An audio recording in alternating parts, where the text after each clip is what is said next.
meaning that we're able to deal with it. Okay. Okay. So meanwhile, let us set proper motivation as the great enlightened beings, the great teachers. They indicate what is known as the two actions, two important actions, one at the outset and one at the end. At the outset, it is important to set a proper motivation, and at the end, to dedicate the merits, the need to dedicate the merits properly is the important. So setting proper motivation, let us visualize all the Buddhas and Bodhisattvas, particularly Buddha Shakyamuni, and then many of us, we already, we have the living Buddha today on this earth, His Holiness the Dalai Lama. So let us visualize these two great teachers, and then surrounded by all the Buddhas and Bodhisattvas.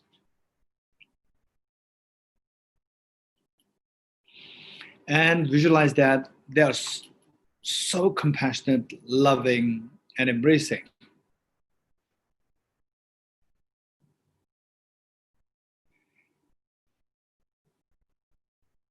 And then you visualize your two parents on your two sides, and your family members, including your children, and everyone around you. And here, imagine that you are like the mother, and all others are like your children. And they really need love, affection, embrace from you, and you are there to give it adequately.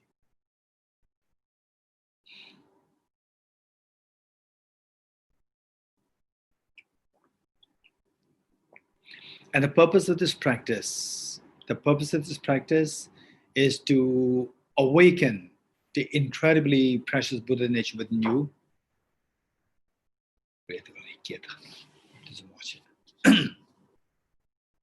Awaken the Buddha nature, the seed of perfection within us, which we discussed yesterday. The seed of perfection. When impure, when that is tainted by the defilements, then we see the world as impure. We see the world as the source of disturbance. Whereas when you look at things from the lens of a very pure mind, we see the world as perfect and pure. So with this in mind, and this is what we're going to do. And imagine that you are inspiring all the dear sentient beings, and all beings are joining you. And let us all visualize that we are in Rajgir, on the Vulture's Peak today, because there's this program of Root Institute, where the many of the participants of the earlier Bodhicitta retreats in Root Institute, we always make it a point to visit this incredibly precious site where the Buddha Shakyamuni taught Heart Sutra and many other Mahayana sutras there. And so let us all imagine that we are there, and we're sitting right next to the Buddha Shakyamuni, His Holiness the Dalai Lama, Aravaluteshvara, Manjushri, and all the Buddhas and Bodhisattvas there, and all the dear sentient beings are there. What the great opportunity for us. Okay. Okay. With this mind, you are leading this, and all sentient beings are joining us in reciting this. As you recite this, just see how much you can reflect on the meanings. Reflect on the meanings, and not just read it. Read it. Meanings should be reflected upon, and to the best you can, experiences are invoked. Okay, with this mind, let's do this together. And teach by great compassion, you taught the Immaculate Dharma to dispel all perverted views. To you, the Buddha Gautama, I pay homage. And teach by great compassion, you taught the Immaculate Dharma to dispel all perverted views. To you, the Buddha Gautama, I pay homage. And teach by great compassion, you taught the Immaculate Dharma to dispel all perverted views. To you, the Buddha Gautama, I pay homage. I go for refuge until I'm enlightened to the Buddha, the Dharma, and the Sangha, by my accumulations to the practice of giving and so forth, may I become a Buddha to benefit all sentient beings. I go for refuge until I'm enlightened to the Buddha, the Dharma, and the Sangha. By my accumulations of the practice of giving and so forth, may I become a Buddha to benefit all sentient beings. I go for refuge until I'm enlightened to the Buddha, the Dharma, and the Sangha. By my accumulations to the practice of giving and so forth, may I become a Buddha to benefit all sentient beings. Independent origination, there is no ceasing, no rising, no annihilation, no permanence, no coming, no going, no separateness and no sameness. I prostrate to the consummate Buddha, the supreme among all teachers, the one who taught this peace which is free of elaborations. I prostrate to the mothers of the hearers, the Bodhisattvas and the Buddhas, which through the knowledge of all lead hearers seeking pacification to complete peace, which through the knowledge of paths causes those helping migrators to achieve the aims of the world, and who through possession of this, which helps subdue us expound a variety of teachings. The one who is transformed into the reliable guide, motivated by ultimate to benefit sentient beings, the teacher, Sugata, and protector, to you are my prostrations. The one who has eliminated the web of conceptualizations and is endowed with the divine bodies of the vast and the profound, who eternally shines forth the forever noble light rays, to you the Buddha I make prostrations. Inspired by wisdom and compassion, today in the Buddha's presence, I generate the mind of full awakening for the benefit of all sentient beings. Okay, we'll recite this mantra 3 times together.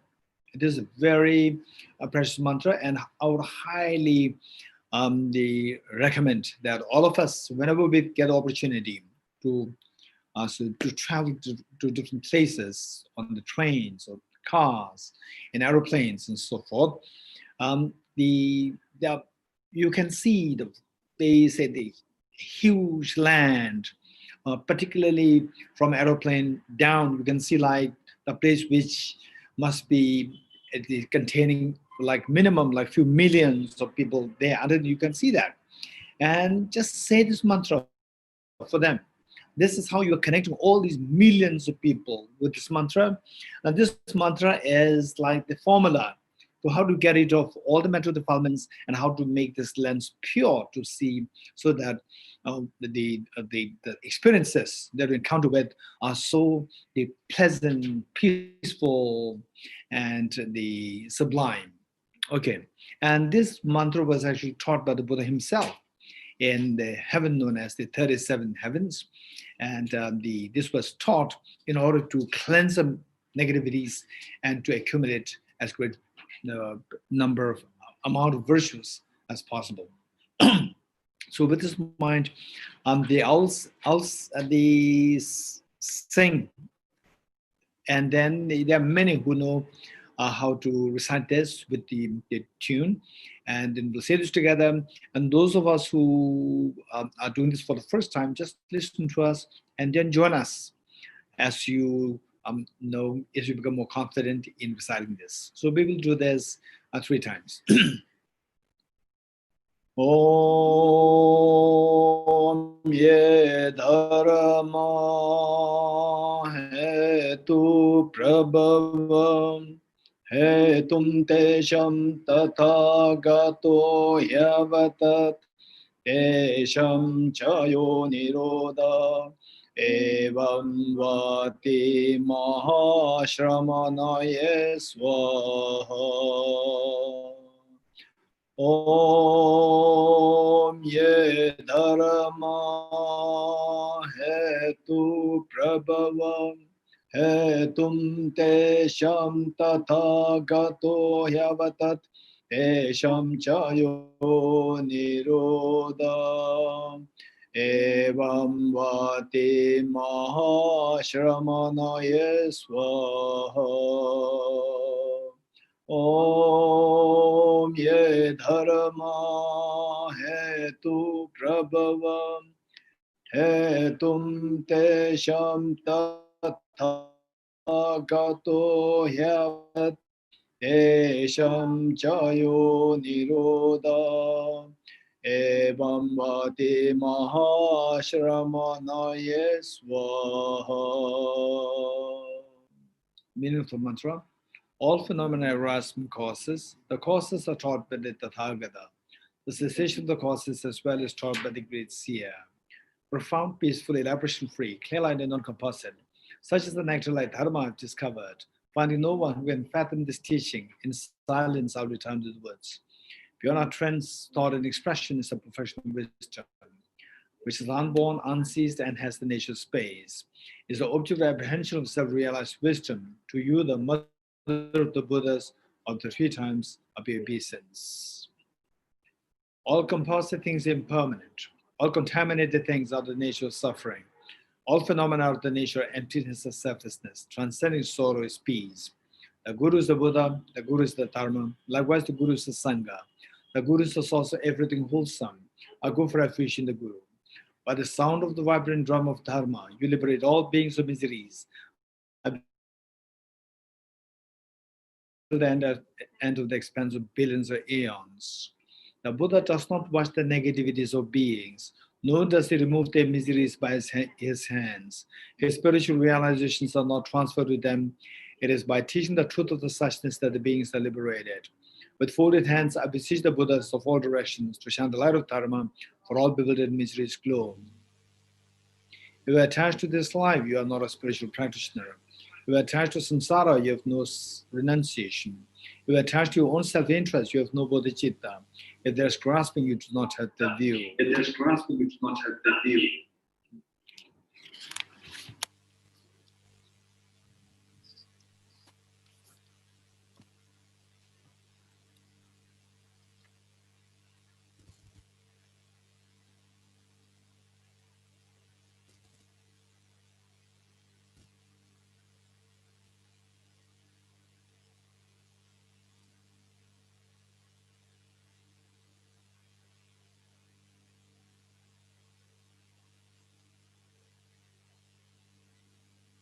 Can you hear me? Can you hear me?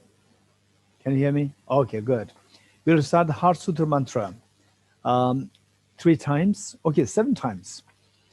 Heart Sutra mantra. Okay.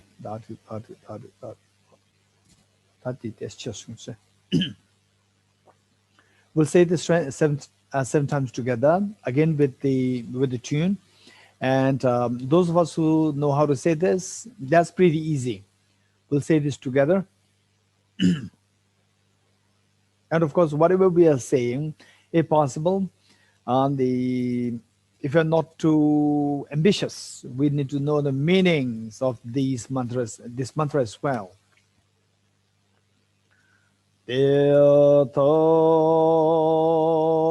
Om Gati Gati Paragati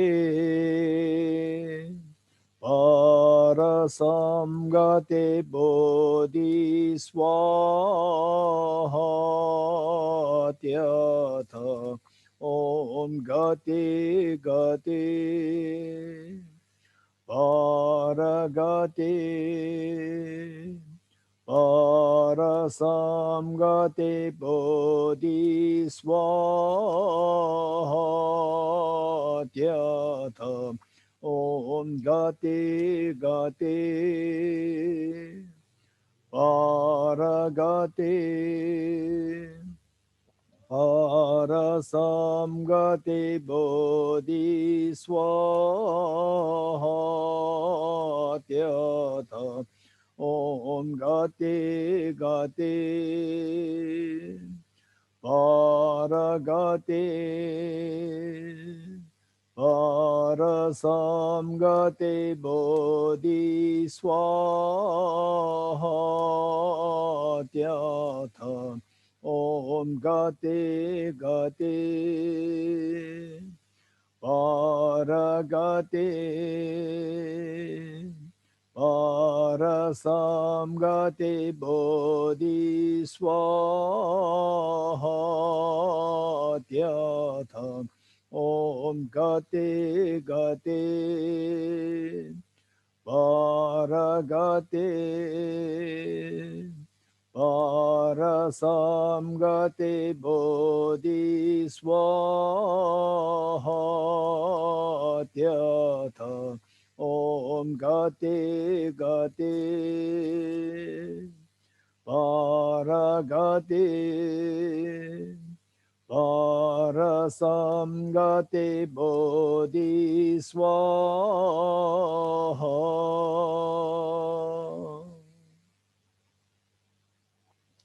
This is short term, page 50 control. Short term control. Okay, meanwhile, what we do is that we will take the, okay, this is a very important thing, the Bodhicitta, um, Bodhicitta, the retreat. And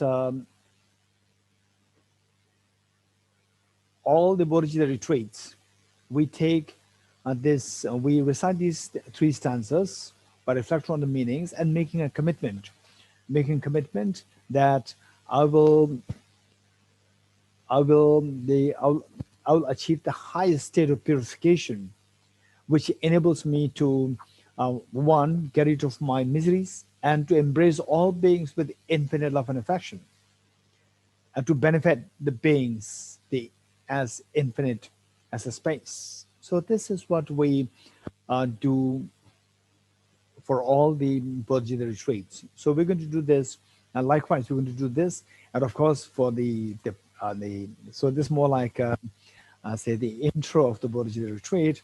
Otherwise, and those of us who are new to this, there are many of my friends I can see them here, who know what is the Bodhicitta retreat, and that there are many new comments as well.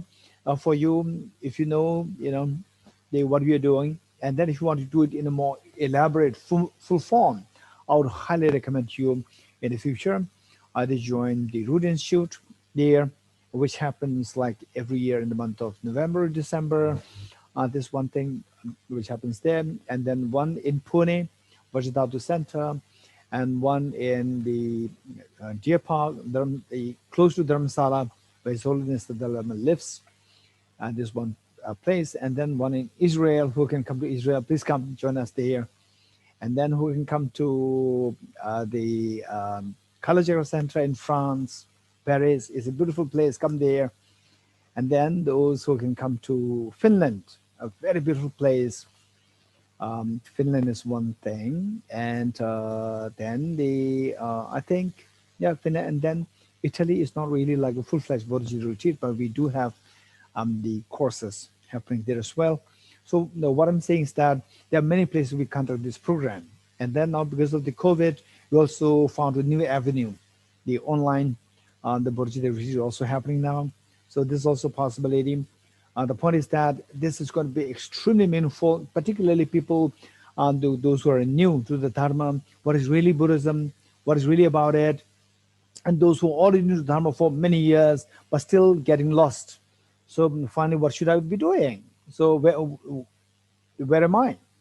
If this is the situation, then this Bodhicitta retreat can really help us shape and design your lifelong practice to extract the greatest meaning out of one's life. So with this in mind, these two stanzas, the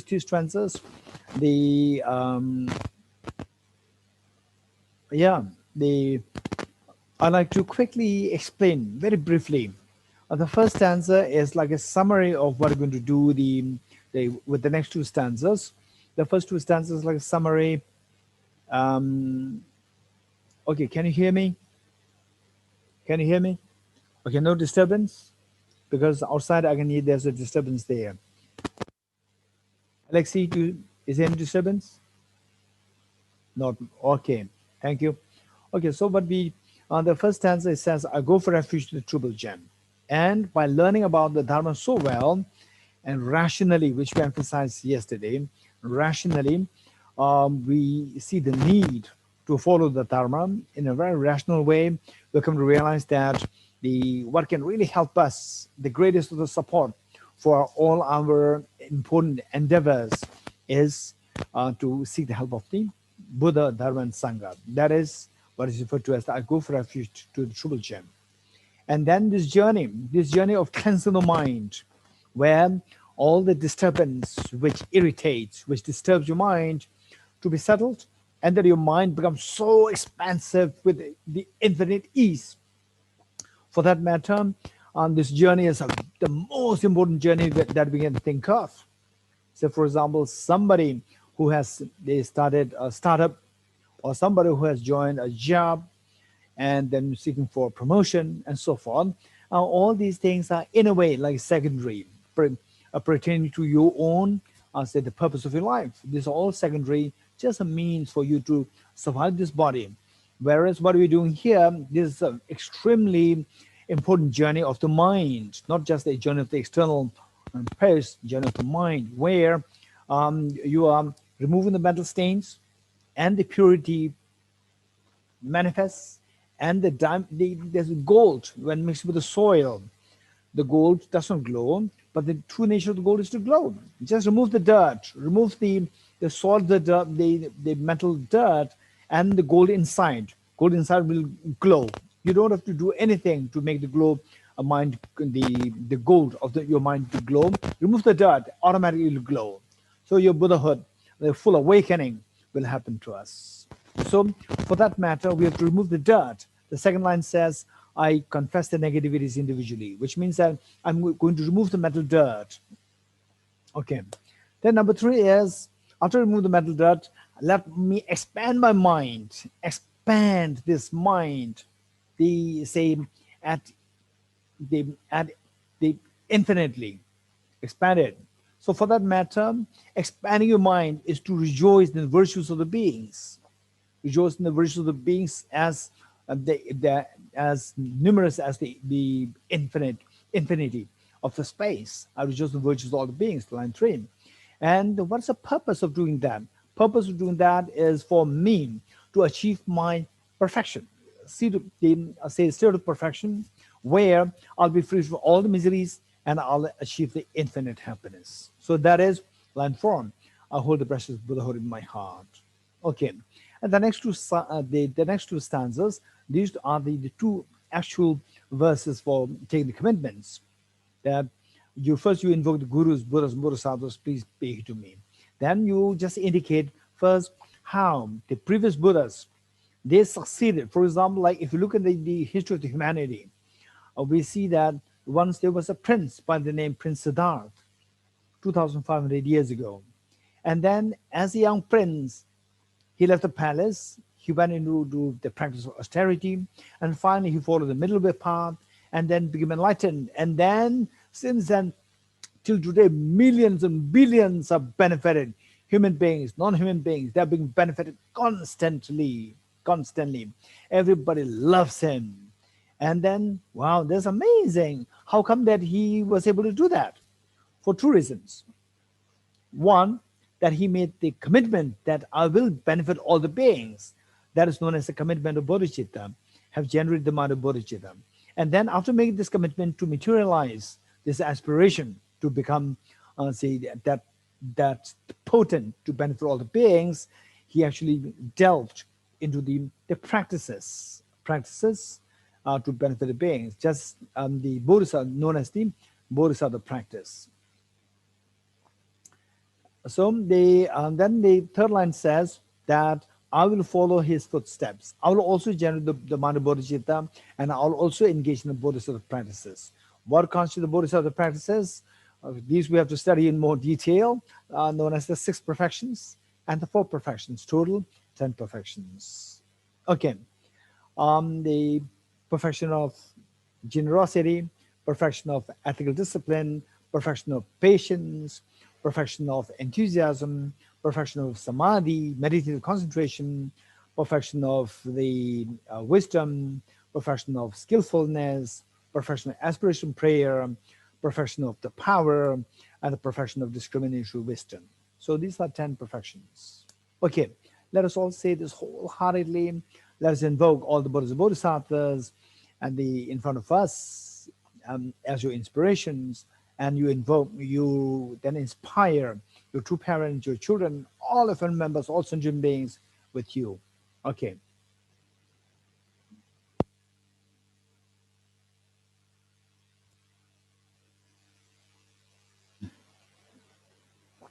I go for refuge to the Triple Gem. I confess the negativities individually. I rejoice in the virtues of all the beings. I hold the precious Buddhahood in my heart. I go for refuge to the triple gem. I confess the negativities individually. I rejoice in the virtues of all the beings. I hold the precious Buddhahood in my heart. I go for refuge to the triple gem. I confess the negativities individually. I rejoice in the virtues of all the beings. I hold the precious Buddhahood in my heart. Gurus, Buddhas, and Bodhisattvas, please pay heed to me. Just as the previous Buddhas have generated the mind of Bodhicitta, and just as they successively dwelled in the Bodhisattva practices, likewise for the benefit of all sentient beings, I will generate the mind of Bodhicitta, and likewise shall I too successively train in the Bodhisattva practices. Gurus, Buddhas, and Bodhisattvas, please pay heed to me.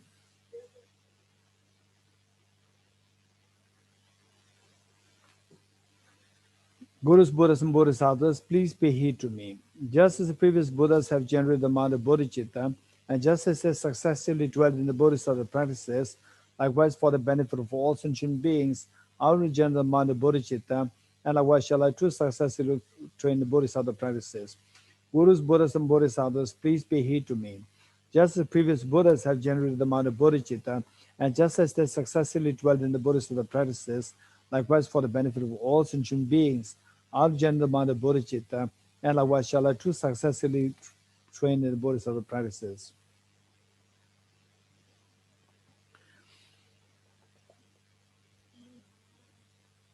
Okay, that is.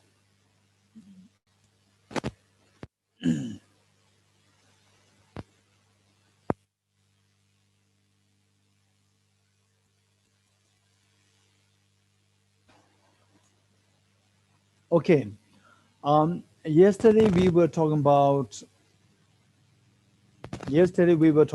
need to say finally that what we're seeking is twofold. One is to get rid of all miseries, and the other to acquire the maximum happiness or the maximum ease or the maximum fulfillment. This is what we're seeking, and this is a reality which holds true across the board of the humanity, board of the sentient beings, which means that everyone seeks infinite happiness, and everyone wants to get rid of their miseries. This is reality. Let's not forget this. Let's not forget this. And meanwhile, we also talked about the two factors, external factors, internal factors, and so forth. And now the point is that what are we going to talk here? Of course, in the monastic universities, the monastic members, they study these for like 10, 20 years so thoroughly to see the psychology inside, to see the philosophy, to see the psychology inside and the philosophy of the object, and on that basis to rectify the cognitive thought process, thereby the transforming the feelings, and then making the action of the body, speech, and mind extremely pleasant and extremely virtuous. And the result is infinite happiness and to get rid of all the sufferings. Okay, this is the basic thing that we discussed yesterday. So now, today I'm going to give, first, I'd like to give a very quick overview because there are many who are already into Buddhism, Buddhist teachings for the last many years. And I can see that some are doing very intense studies, like say the Nalanda Master's course and Nalanda Master's course, which is for like 4.5 years, conducted by Tibet House, and then Nalanda Diploma course for 1.5 years, conducted by Tibet House here. And of course, there are many courses offered by FPMT centers across the globe. So I see that there are many people who are doing these courses, and yes, but there are many newcomers as well, new faces, but I'm not too sure if these new faces, they are really new to Dharma, or I'm not too sure. So for me, since that I'm seeing many faces new, so it is I feel the responsibility that I have to give them the basic blueprint. And in fact, this blueprint would be very helpful for all of us, not only you, the newcomers, the old students of the Buddhist teachings, and myself is helpful to all of us, the blueprint. And the blueprint is the, okay, first, I'm just wondering, how many of you have seen extremely crystal clear, clean ocean water? Raise hands. How many have seen in your life crystal clear ocean water? Okay, Laura, George, then Tsering. Okay, many of you. Rosemary. Okay, many of you. Okay, so how many of you have never seen a crystal clear ocean water? Raise your hands. Maybe those in the mountains. Oh, Shandila, Bangalore, former director of CSL. How come you're next to you're next to the ocean? No, Bangalore. You can just travel some kilometers and you're there. Okay, so that's interesting. So what I'm saying is that but we have the idea. Many of you have actually seen what the crystal clear ocean water is. At the same time, those who have not seen one, but you have a clear, you have an idea as to what I refer to, what I mean. Okay, so why I'm saying this is a very important thing. Our mind is like this water. Our mind is like this water. And I'm giving the analogy, but our job, your job, my job, is to eventually be convinced that this example holds true for my mind, with my mind. This example fits so well with my mind. Okay.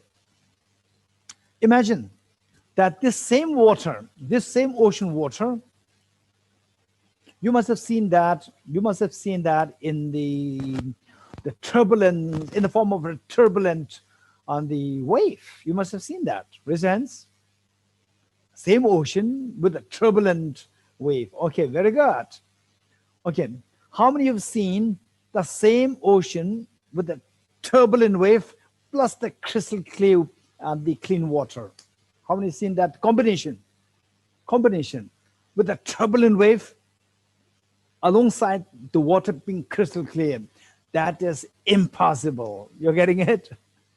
That is impossible. Okay. Why I'm saying this is that when it is in a turbulent state of very ferocious waves, it is whitish in color. It is not crystal clear. Can you imagine that?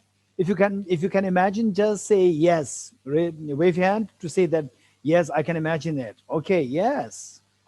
Okay, and so this is what happens when although it's a very crystal clear water, but when that is tossed in the form of very ferocious waves, it takes a form of a whitish color. The crystal clear water, the crystal clean of the form disappears. Let's not forget this. Okay. Now, they say, and then when this ferocious wave subsides, what happens is that then you can see the bubbles inside the water, the bubbles. Okay, how many have seen that? Raise hands. When the ferocious wave subsides, then you start to see the bubbles. For example, say the motor boat, when they go on the ocean, you can see that there's these very strong waves created, and then as it leaves, then the waves subside, then you can see the bubbles inside, the very tiny bubbles.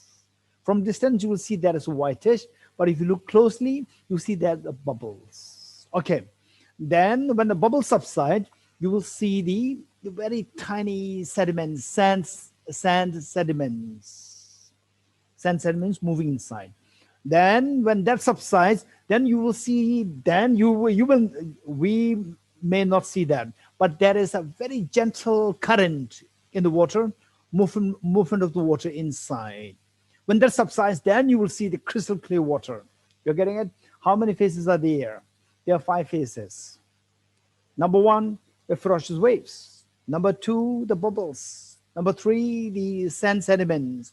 Number 4, the very gentle current inside the water, right? For example, the fish moves inside. You cannot see any wave inside the water. But if you put your hands there, you can see the gentle current. Current meaning the flow, the force. You can feel that.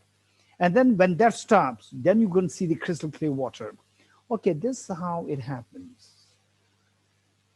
Our mind is exactly like this. You getting it? Okay, now tell me, anybody, tell me that the what is one thing that makes the water, the say the fifth phase is a very pure, clean, crystal clear water, and the rest are not that as clear as the fifth phase. So what is that thing which is common to all the first four, keeping aside the fifth one? What is that thing which is common in all the first four, which makes them not crystal clear? Anybody? Just raise your hands, very quick. Very quick. Anybody? Huh? Okay, Nimala. In all the others, the water's moving, but in the last stage, the water's very still. No, I'm saying what is common thing which pervades across the first four phases? The movement of With the water. sand? Is it Movement the of the water? dirty sand? Okay. Nimaji said it's the movement of the water. I fully agree with this. You're getting it? Okay, movement of the water. Okay. So which do you want? You want the first four phases or the last phase? Anybody? Raise hands. Raise hands. You want the first phase or the last phase? First four phase or the last phase? Anybody? Just raise hands. But that's very simple. Huh? Anyone? Okay, Rajeshji. Last phase, the still water, where the last phase where we can see the fishes. Yeah. Okay. So when the water becomes, when the water, the silence is created, when the movement stops, then the true nature of the water manifests. You're getting it? True nature of the water manifests. So our mind is exactly like this water, right? Our mind is exactly like this water. And just tell me, which of the five phases your mind is going through, right? The first one, where the ferocious waves. Then number two, the bubbles inside after the ferocious waves. Then number three, the sediments and sand sediments. And then the very gentle current inside, and the crystal clear. Which of the five phases of the mind you are going through? Anybody? Okay. Anybody? Susanna?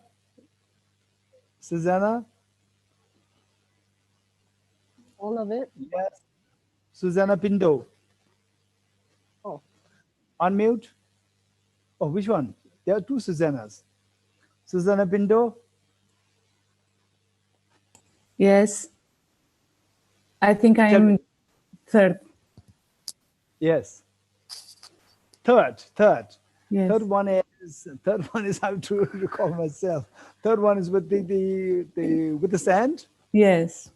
Okay, sand sediments. Okay, yes. That's good. Okay, anybody else? The D. Where is D?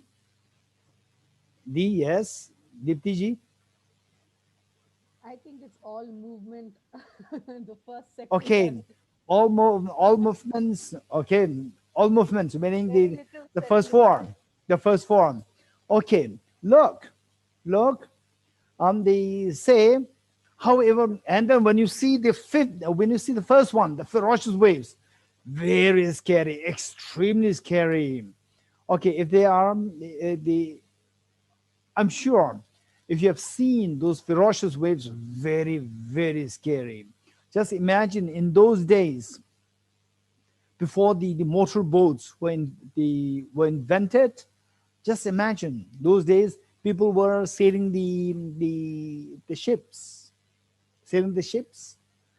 and sometimes like a tsunami, the ferocious waves are created on the ocean and the ship is gone. Shipwreck happens, right?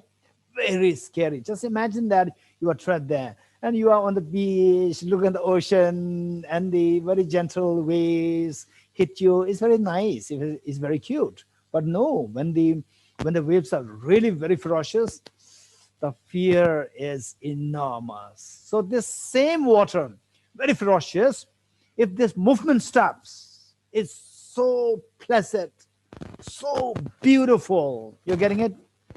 Crystal clear, so beautiful. It is not at all disturbing. So this is exactly our mind. The true nature of this water, however ferocious this wave is, if the movement stops, is so beautiful. Likewise, our mind, however aggressive, however short-tempered, however greedy, however corrupted, however defiled our mind is, the true nature of the mind, if you really let it settle down, that it manifests its true nature, is so beautiful, right? Okay, so this true nature of the mind, this is known as the Buddha nature. Buddha nature doesn't mean Buddhism. You're getting it? It simply means whether you're Buddhist or not, it doesn't matter. Everybody has this true nature. In other words, this is known as the perfect purity of the word, perfect purity of your mind. Perfect purity of the mind. And I'm sure you have questions. One of which would be that how can I stop the movements? Where Nimaji said that the movements, the movement is the one which is common to all the first four, which is absent in the fifth one.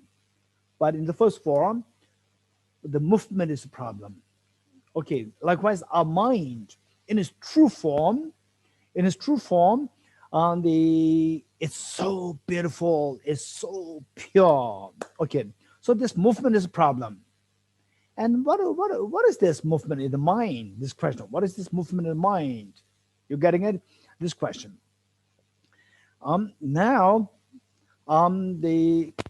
This is the movement. Say we move. For example, I move my hands. And then they say when we eat food, we are also moving our hands, right? Okay. So we move all the time. We move from one place to another, right? And we breathe. There's also movement. And movement is of two kinds. One is voluntary movement, and the other one is involuntary movement, right? All the involuntary movements, they create problem. For example, I want to be at peace. I want to just sit peacefully, calm, peacefully. Then they peacefully talking to you, and the computer is not working well. The Zoom is not working well, right? And then I try to control myself. Okay, no, don't show anger. Okay, don't show anger. The movement mind is happening. Okay. So what I'm saying is that, look, this mind, the true nature is so beautiful. True nature is so beautiful. Beautiful in two ways. One, right, the true nature of this is so pure. If all these movements, involuntary movement stops, number one. Number two, that not only that involuntary movement stops, that your mind expands infinitely. Two things, right? Okay, I'm saying this, and you may be wondering what he's saying, what he's talking, right? Okay, the first one is that this mind, if you let it manifest its true nature, one is that all these movements, involuntary movements, will stop. Number two, that it will expand infinitely. This is amazing quality. These are the two amazing qualities of this mind. Okay. And the first one, okay, How many of you, when you were young, how many of you fought with your siblings over the remote control? Over the remote control? How many of you fought with your siblings over the remote control? Okay, D. Elroy. Okay, then anybody? Raise hands. Raise hands, raise hands. Okay, Eng Si Lim. Gabriela. Okay, you fought. Tanya, you fought. Okay. Okay, Bhavani. There are two Bhavani now here. Okay. There are two Bhavani. Why did you fight? Why did you fight? Okay, anybody? Anybody?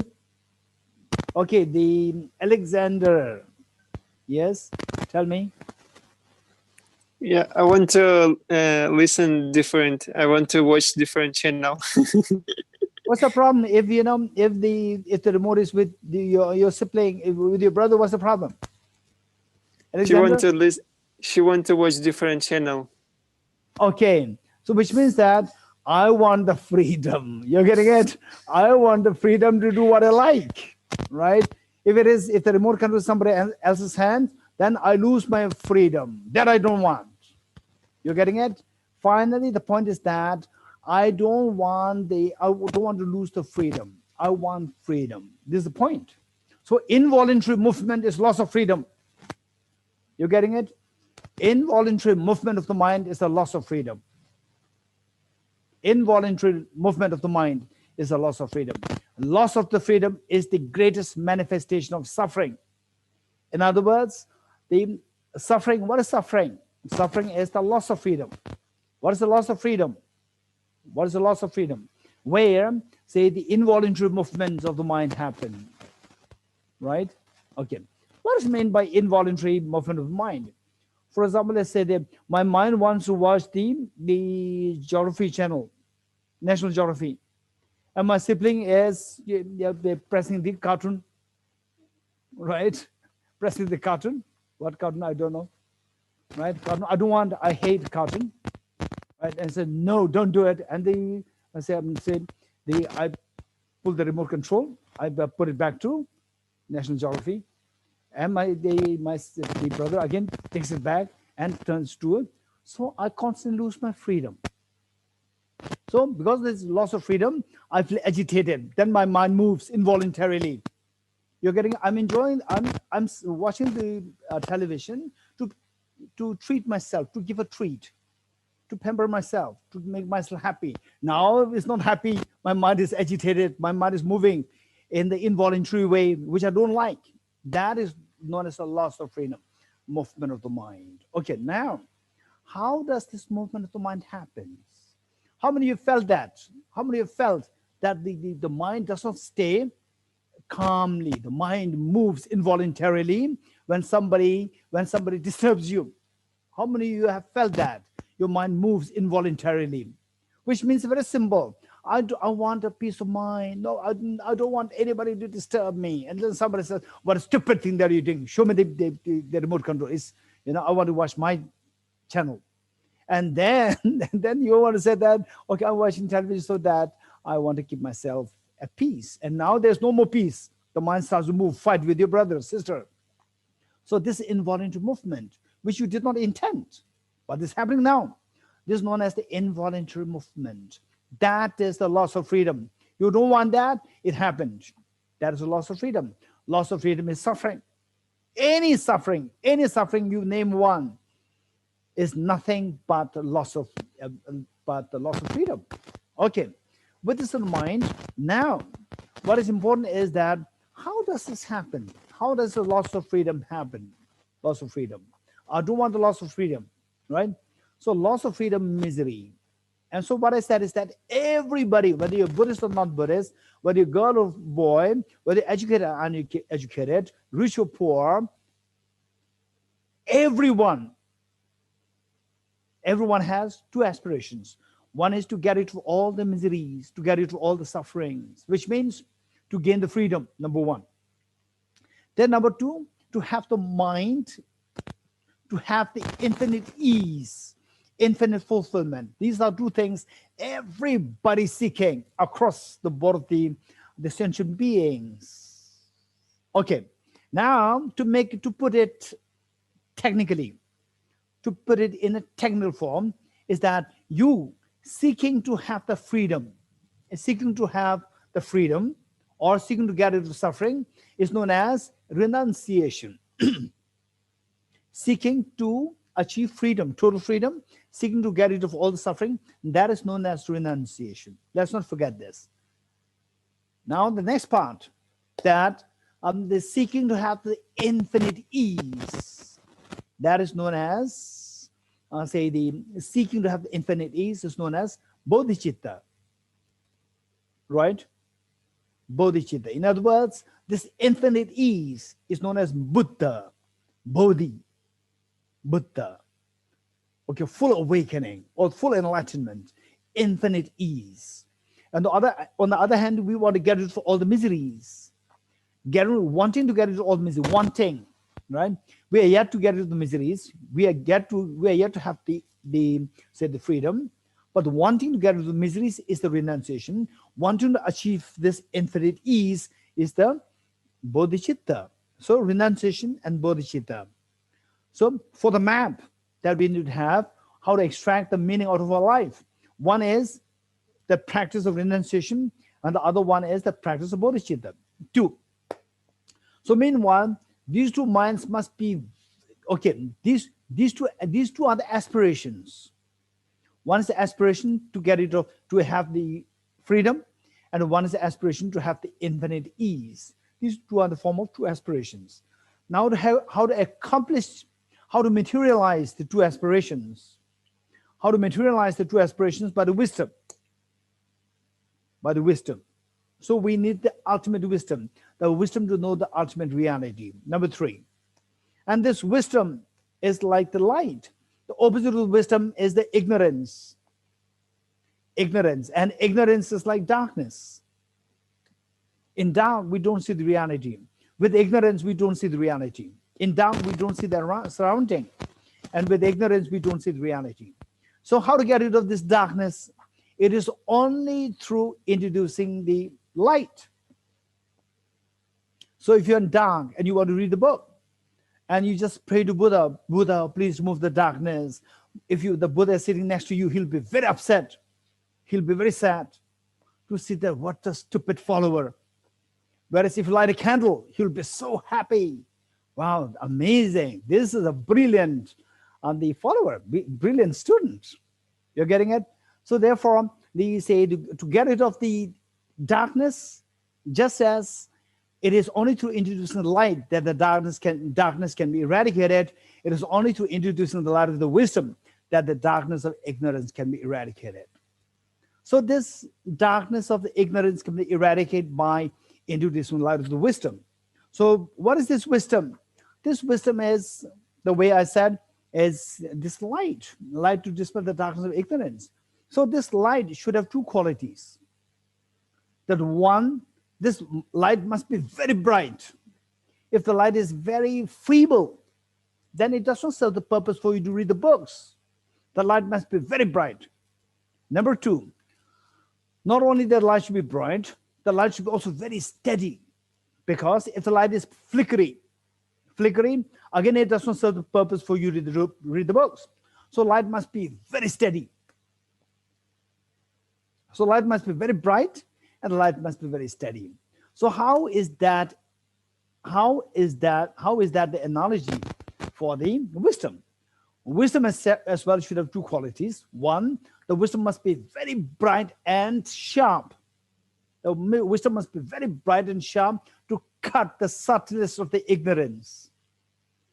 The wisdom must be so sharp to cut the subtlest of the ignorance. And it must be very steady. It must be very steady that this wisdom, the sharpness of this wisdom can actually cut the darkness of the ignorance. Okay, so it should be very steady. For the steadiness, we need a special training, the training in the single-pointed meditation.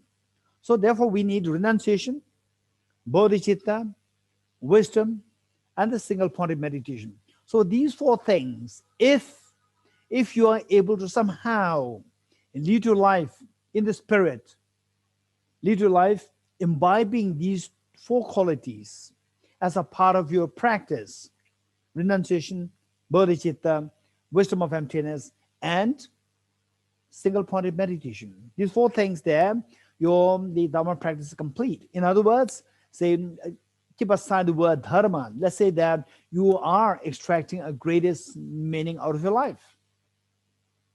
And you say, as you age, from age 20 to 30 to 40 to 50 to 60, so as you age, physically you become more and more, you become more and more, less competent, but mentally you become more and more happy.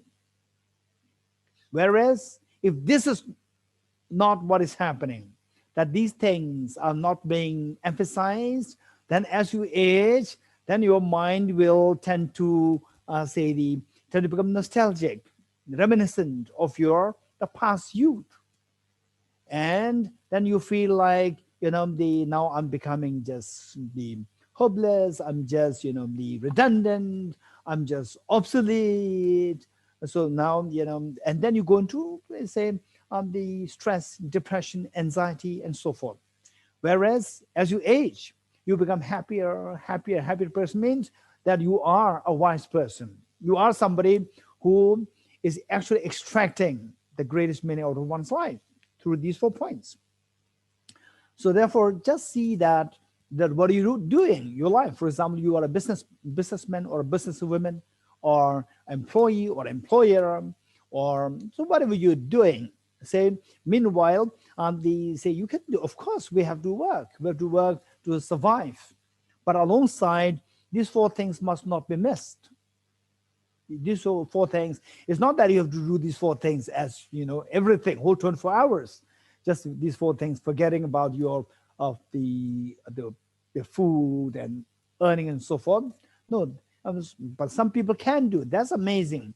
But even if you cannot do, don't worry. As long as you have these 4, the dose of these 4, the medicines on a daily basis, you are wise, and for sure you will see that you are the happier and happier. Okay. So first, the renunciation. So I'm given that this is just 4-day teaching with 1.5 hours each session. It is important for us to to try to get the maximum out of what we're doing. So for that, I'd like to I'd like to explain it in your experiential simple terms. Number 2, trying to correlate this with the technical terms, technicalities. So these 2 should go hand in hand. So number 1 is the loss of freedom, where the movement of the mind feels disturbed. Mind feels disturbed. Okay. So how to get rid of this? This is the point. So in simple terms, say this disturbance is the intention of the mental state to harm others. In simple terms, the mental state to harm others. That is the greatest of the mental disturbance. And with the mental disturbance, the consequences, the pain. Consequences, pain.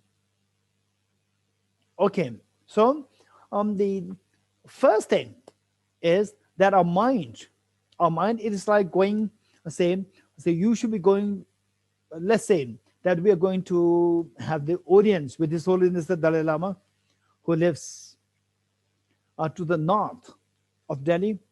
And if we, with the intention to go to the north to have an audience with His Holiness the Dalai Lama, and what we do is that we go south. We go south, which means that impossible. We will not really, and then down the south, you will see the dead end there, dead end, and the precipice. And then if you are in a very fast moving train, so that train can fall off the cliff and you will die.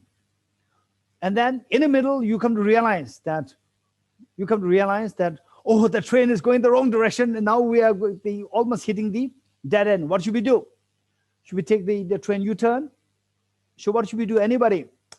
Anybody? Raise your hands. What should we do?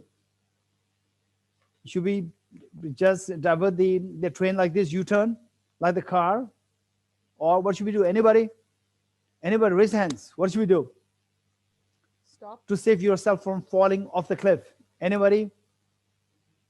Jump Suresh? Suresh. Okay, Apply Suresh. brakes. Huh? Apply brakes. Apply brakes. Very good, Suresh. Thank you. Some people who have no clue of the heavy trains. They think that trains are like small cars. They can just take U-turn. No, trains, you have to reverse it, right? Before you reverse it, you have to first stop it. First stop it, right? First stop it. So our mind going the wrong direction is where our mind is going the wrong direction is our mind is so addicted in doing what? Right? Okay. If you check our mind, if you check each of our mind, so is addicted in doing things for others or doing things for oneself? What is that? What is the nature of mind? The tendency to do things for others or do things for myself, right? Once in a while, when your mind is okay, when you're happy, you do something for others. Otherwise, mostly for myself. Right from breakfast till evening, right? So it's all for myself. Okay. So the point is that, and in the process, if you don't get what you want, then anger arises. Anger towards others. Okay. Wanting to harm others. This is not our true nature. So the train going in the direction, so forcefully going the direction of harming others, thinking badly for others, verbally abusing others, right? Thinking badly about others, being judgmental, right? So these are all the negative thought processes which actually disturb our mind terribly. So that is what attracts all the miseries. What attracts all the miseries? That a mind does something to harm others. That is the greatest disturbance, and the consequence is that you attract all the miseries. So for that matter, first thing that you have to do is, this is not your true nature. This is not the true nature of your mind, right? So this is the involuntary movement. And how do you know that this involuntary? I'm being judgmental of that person. I like to offend this person, right? No, that's not your true nature. Because if you are given a choice, right, you offend somebody else and you feel happy, versus you defend somebody else and you become happy. If you compare the two experiences, you see that you defend others, you feel happy. This is extremely beautiful. Extremely beautiful. As compared to that, you feel happy over offending somebody. That is extremely gross. You can feel it. And only if you have the taste of both, you will see that this experience of happiness that I get from offending others, this is so I'll say meaningless and so stupid and silly. You could feel it. Okay. So to really make this mind manifest its true nature, first what you do is that we have to stop this train, the mind of the train of the mind going towards the wrong direction. Stop it. The way Suresh said, we have to stop the train. Once you stop the train, right? Once you stop the train, okay, now you stop all the harmful actions, physical, verbal, and mental. You stop that. Once you stop that, don't feel complacent. Don't feel complacent. Next is, because your job is not just to stay there, your job is to go to the north. For the audience with His Holiness the Dalai Lama, and if possible to have a cup of tea with him, right? So for that matter, you have to go towards the north. So now you change the course of the train. You reverse it. First you are going almost falling off the cliff. Now you stop it and you stop doing the harmful things. Then you do the opposite. What's the opposite of harming others? Helping others. You're getting it? Being beneficial to others, being kind to others, So that is what you can do only when the harmful acts are stopped. Then you do let the train reverse the course of the train by being kind towards others. The act of being kind towards others. This will take you closer and closer, and you can feel it if you do that. If you do that, you can feel that your mind is exceptionally becoming like a vast ocean, extremely profound, deep, and very peaceful ocean. You could feel it. As your compassion grows, you could feel that your mind becomes so supple and so calm and pleasant. You could feel it. Okay, so today, what we're going to do is we're going to emphasize on this part. First, how to stop the train from falling off the cliff, how to put a brake to this, and tomorrow we will do how to cultivate this expansive mind. And then day after tomorrow, we'll emphasize on how to materialize the two aspirations. One, aspiration to get all the freedom, or to stop the loss of freedom. And the number two, the aspiration to have the infinite expansive mind. How to fulfill these two aspirations by the wisdom. What is that wisdom? That we're going to do day after tomorrow. Okay, so that's going to be like the blueprint. So with this in mind, today, how this mind behaves as so aggressive. In other words, the mind going the direction, the train of the mind going in the direction of the precipice to fall off in the opposite direction of opposite with respect to manifesting your true nature of the mind. So that is when your mind becomes very aggressive. What makes your mind aggressive? What makes your mind very aggressive? This point. So for that matter, we have to know the psychology, how my mind works. How my mind works. This is so important. So it is for this reason that in Buddhism, there's a tremendous emphasis on the study of the psychology. The study of psychology and the study of mind. Okay, so for that matter, let us see how the mind works. You're getting it? How the mind works. Okay. I would highly recommend all of us to study Buddhist psychology in more detail. And of course, Tibet House, we have this Nalanda Diploma course, 1 year course, Nalanda Diploma course every year. So the first batch finished. Now we are doing the second batch, the halfway through, and the third batch will be announced maybe the beginning of next year, and then we will start the course in the middle of next year. Okay, this is what we plan. So with this in mind, then we touch the Buddhist psychology, we touch many important concepts. All these things we studied here. Okay, this is just for information. Now, say for that, how our mind works, right? So this is amazing. So some people, they are so courageous, right? They are so courageous. And for some people, even for very minute, small things, they freak out, right? Small things, right? Your glass falls and the glass is not broken. Still, you start freaking, right? You start panicky, right? For some people, the house is collapsing. You are just watching it. So what, right? Look, all this difference lies in the thinking.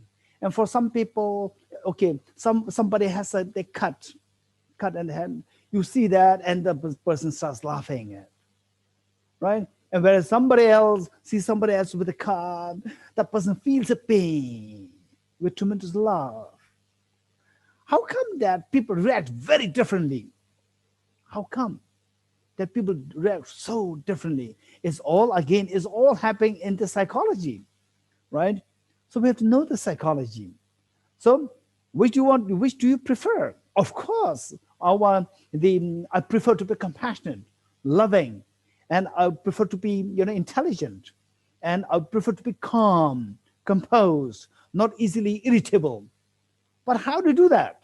For that, we have to know the psychology, how the mind works. Okay, so the mind has multiple, innumerable functions. So, for example, okay, some people are good in some people have good computational skills. And some people, but they don't have the creative skills. Some people are very creative, they don't have the competition skills. Some people, they are very good in the intelligence, they are not so kind. Some are very kind, they are not so intelligent, right? And some people are say the good and they say the actions helping others. And some people are good in meditating. Some people who are, some people who are good at, working for others. When they're asked to sit and meditate, they start sleeping, right? And some people who who are very good at meditation, you ask them to do the social work, they feel burnout very easily. And some people, they can meditate perfectly well. They can go to do social work perfectly well, right? They are very intelligent. They are very compassionate. Everything's there. So how come that, there's such a divergent, there's such a, the plethora of, the mindsets? How come? It's all the psychology. So how the mind works, this is what we have to learn. So for that matter, because of the constraint of time, I like to touch only the 5 functions of the mind. 5 functions, the millions of functions. And of the millions, I like to touch the 5 which are so important. Okay, and this will help us tomorrow and help us day after tomorrow as well. These 5 functions are also referred to in the Buddhist psychology. These 5 functions are also known as the 5 omnipresent mental factors, or the 5 ever-present mental factors. In other words, these are the 5 functions which accompany, or these are the 5 functions which all the minds have. What are these 5 functions? Number 1 is contact. Then number 2 is attention. Number 3 is discrimination. Number 4, feeling. Number 5, intention. Okay, let me say this again. Let me repeat it. Contact, attention, discrimination, feeling, and intention. These are the 5 functions. These are so important. Okay. Okay, let's say that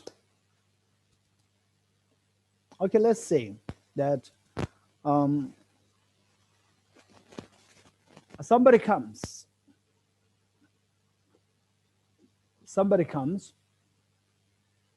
and says that, hey, hello, I'm your new neighbor, right? I'm your new neighbor. Okay, so the first, your mind comes in contact with somebody telling you that I'm your new neighbor. From today, I'm your neighbor. So you come in contact. Okay, what did you say? Please repeat it. You was not expecting somebody telling you that I'm your new neighbor, right? Because you have been enjoying the last few months where the previous neighbor, they evacuated his place, and now, for the last few months, you were so happy. Okay, you were alone. And then now somebody comes and says, I'm your new neighbor. Okay, so what you do is that first you come in contact with that, the sound, the voice of that person, contact. And then if you did not really pay attention, you thought that it was just a stranger coming by, and then the person said something. So what you do is that you pay attention to what the person said. Please say it again. Pardon, please say it again. So you pay attention, number 2. First, your mind comes in contact with what the other person said, contact. Then number 2, because you did not pay attention, you did not hear too well. So now you pay attention and ask, I'm sorry, please say it again. And it's, I'm your new neighbor. I'm David, or I'm Jill, or whatever. I'm your new neighbor.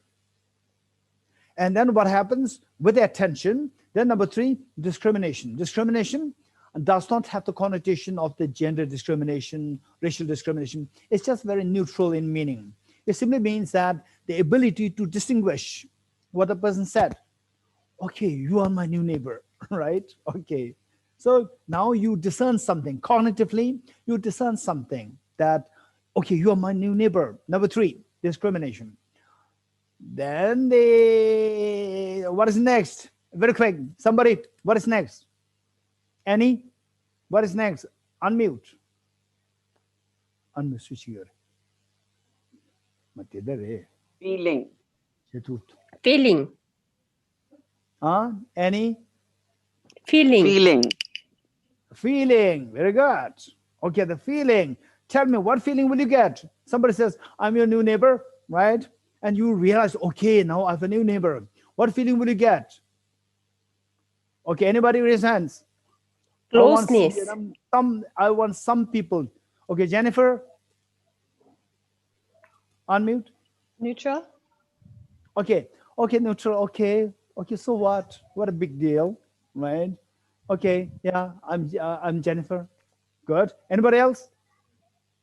Feeling of closeness. Feeling closeness. Very good. Siringla. Where is Siringla? Yes. Okay, Siringla, tell me. You feel closeness? Yes. What do you feel? What would you feel? I would feel that somebody is present near to me. Closeness. Okay, I would feel lonely. Okay, I'm lucky. Now I'm not lonely, right? Somebody's there. Okay, very good. Anybody else? Okay, Divdiji? I'll feel friendly. I'll feel friendly. Okay, Divdiji feels friendly because she, sends all the important messages to everybody through WhatsApp. Okay, very friendly. Thank you. Anybody else? Very quick. Anybody else? What would you feel? I'll be curious. Who is that? Raise hand. Who's that? Mimansha. Mimansha, tell me, what do you feel curious? Oh, yeah, because somebody actually coming and telling me that he or she's my new neighbor, it would be like, I wouldn't be expecting it. So I would want to know that person more, maybe. So. Okay, I want to know you more. So be careful, right? So I'll be a little neutral. I'll first watch you. Okay, anybody else?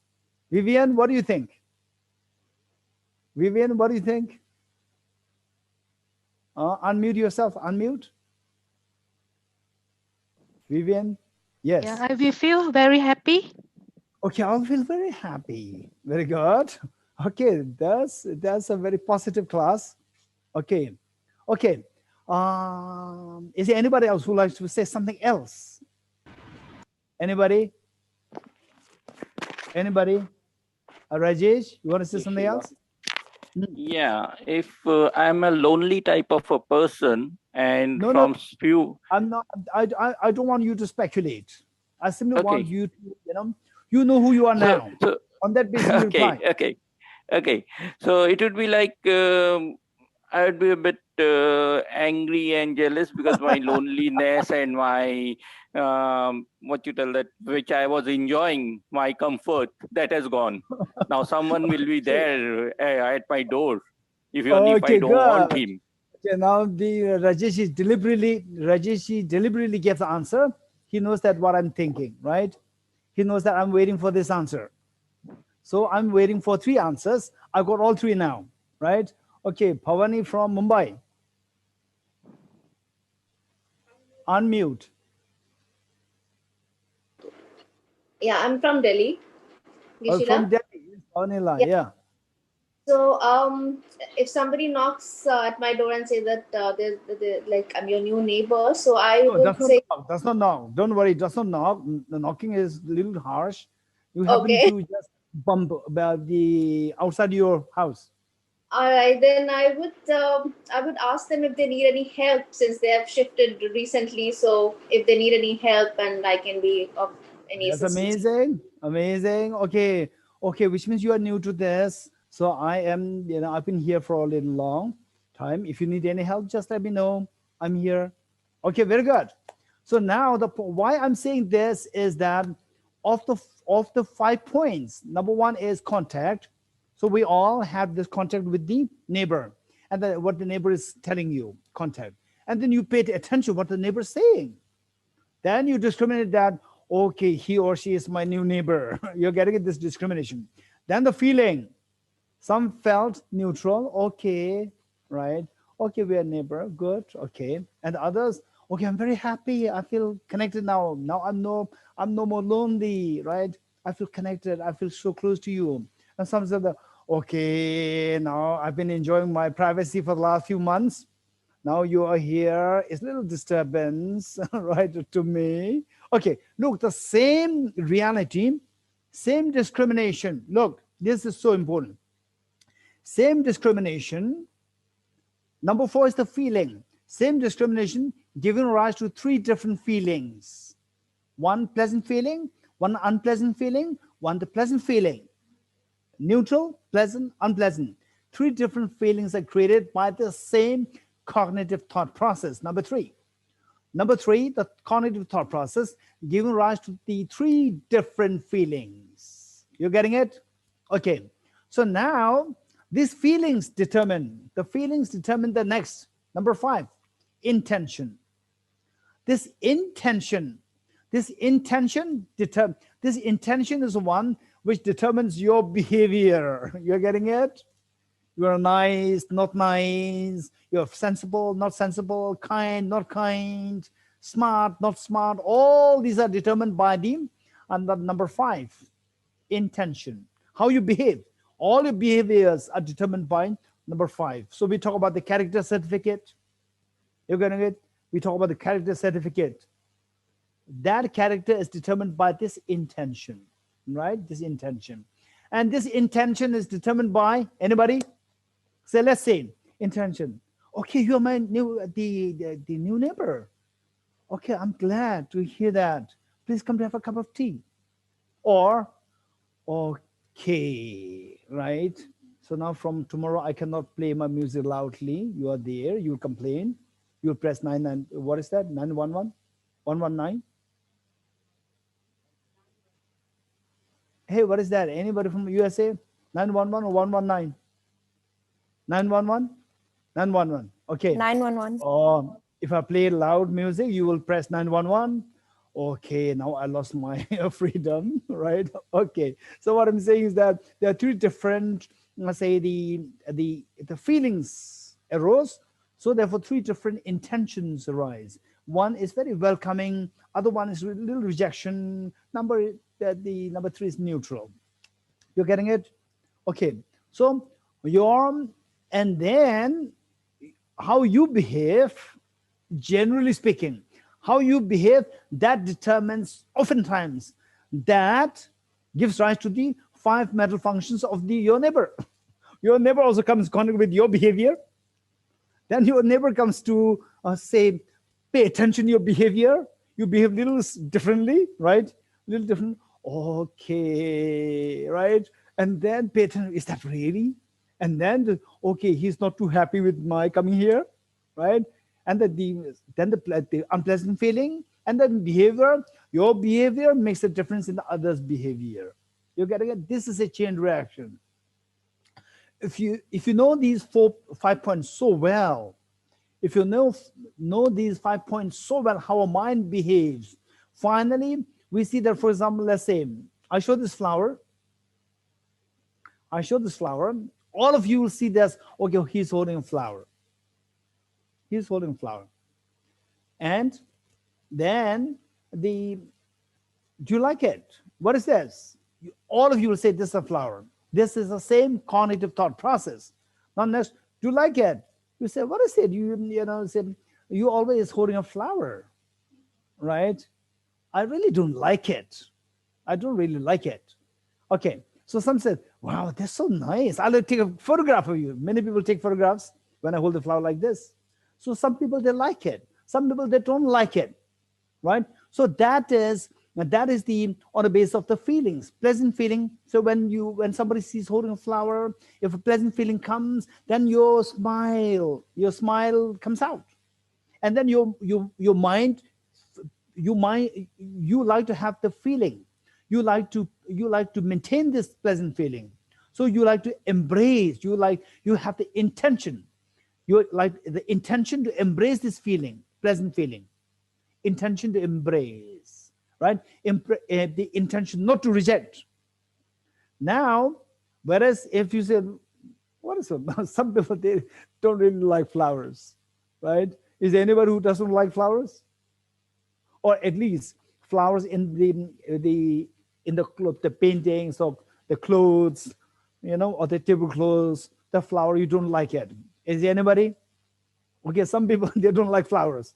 You say, well, again flowers, again better flower, curtain flower, tablecloth flower, clothes flower, every flower. Okay, so that what happens, the unpleasant feeling arises. With unpleasant feeling, what happens? Nobody likes the unpleasant feeling. So what do you do that? You want to discard this unpleasant feeling. So the intention to push the unpleasant feeling. What creates unpleasant feeling? Intention to push. This is the wanting to discard. That is the one which wants to harm the others. You're getting it? Which wants to push others when it goes to extreme. This is what we call as aggression. So the first thing that we do is we have to stop the aggression. How to stop the aggression so that the train doesn't fall off the cliff and you suffer, right? First, put a brake on this, put a brake to the car or to the train. How to put the brake? Oftentimes, this is a problem. Say children, the parents would say then, hey, be good boy, be good girl, right? And then the child so innocently does things. Again, the parents say, no, you should be good. And some children, they are quite rebellious. They say, tell me how to be good. Tell me how to be good. No, study well, right?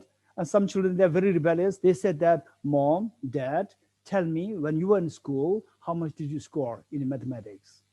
Right? So they scored 0. Right? If you scored 0, how can you advise me to study mathematics? Right? Some naughty the boys and girls, young boys and girls, they're rebellious in that way. So what I'm saying is that they oftentimes, this is what happens in many places. They said that be good, you have to be nice. But the question is how to be nice. One time, one institution asked me to chair a session of a talk by a renowned author and writer. And he received many accolades and awards. And I felt honored to be chairing his session to give a talk on the book he wrote. And at the end of it, he concluded the talk by saying that finally, that in order to really have the ultimate happiness, we need to have the union with the ultimate. To have the ultimate happiness, we need to know the ultimate. This is what he said. And he never taught how to know the ultimate. You're getting it? So the point is that oftentimes this is a problem. We say we should be good, we should not do this, we should not do that, you should be good and so forth. But how not? Say, for example, okay, say if I'm addicted to, say, alcohol, also to drugs. Hey, don't be on drugs, don't be on alcohol. Yeah, I know this is bad, but I can't stop it. Teach me how to stop it. No, you don't take drugs, don't take alcohol. I know that, but how to stop it? I cannot stop it, right? So we have to show them how not to do it. So now the point is that how to stop the aggression, how to stop the act of harming others. This is the first step, how to stop that. So first know how the mind behaves aggressively. Mind behaves aggressively. This is number 5, intention to push others. That is the intention. What triggered this intention to push others? Anybody? Very quick, now that you have learned. Anybody? Shandila? You create a pleasant feeling. Or Shandila is expert. Shandila expert, she's from NMC, right? Not at the master's course. She's expert. Anybody else? Okay. How to stop this? The intention, number 5, intention of pushing others, right? How to stop that? How to stop this number 5? Anybody? Very quick. Anybody? Don't feel hesitant. Speak your mind. It can be wrong, huh? Geshe. Yes. Charu? Okay, Charu. Charu, unmute. Charu, unmute. Yeah, I'm doing it. Yeah, now can you hear me? Yes, yes, I can hear you. Yeah, I was thinking that supposing you meditate, you meditate, then that should automatically make you more compassionate, doesn't it? Okay, thank you, Charu.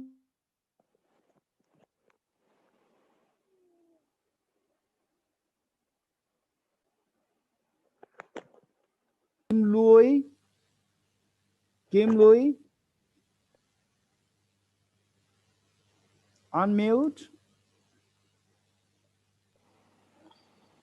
Unmute. Okay. Yes, I've unmute. Yep. I think we probably want to know, recognize that bad behavior first before we want to stop it. Okay. So since that we don't have much time, in a way, what I'm saying is that tell me what you've learned. You're getting it? I'm not asking you to give your thoughts. I'm asking you just repeat what I said earlier. Anybody? Yes, yes. Josephine, the Susanna, who is expert, I know. We don't have the freedom because. Okay, Josephine, we don't have the freedom. Okay, so anybody else? Anybody else who knows that he is looking for this answer? Okay, anybody else? Anybody else? Anybody else? Anybody else? Anybody else? I'm looking for a new hand. Okay, Jennifer. Change the discrimination and change the feeling, and then the Okay, intention will first, change. let's say that the intention is determined by the feelings. Change the feeling. What makes you push, intention to push others is because of the unpleasant feeling. If you can change the unpleasant feeling to pleasant feeling, then instead of pushing, you will embrace. You getting it? You will embrace. Okay. Okay. Say these things are, so when we are studying, on the other hand, we can visibly see this in a real life. For example, a naughty child, extremely naughty child, naughty boy, I would say, naughty boy. All the others will describe that this is a very naughty, mischievous boy. And the mother will describe it very differently. My son is a very active boy. You're getting it? In other words, the behavior is very different. So the others describe that as a very naughty boy. And the mother describes my very active boy. You're getting it? So this is how, to the mother's eye, there's a very pleasant feeling coming. To the neighbor's, unpleasant feeling comes. Okay. So see if you can change the feeling from unpleasant to the pleasant.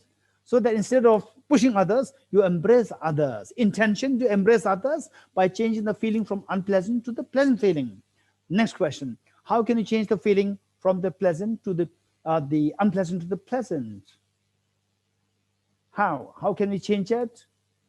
What determines the feelings? Okay, Redmi 9A. I don't know whether it's your name. Redmi 9A, yeah.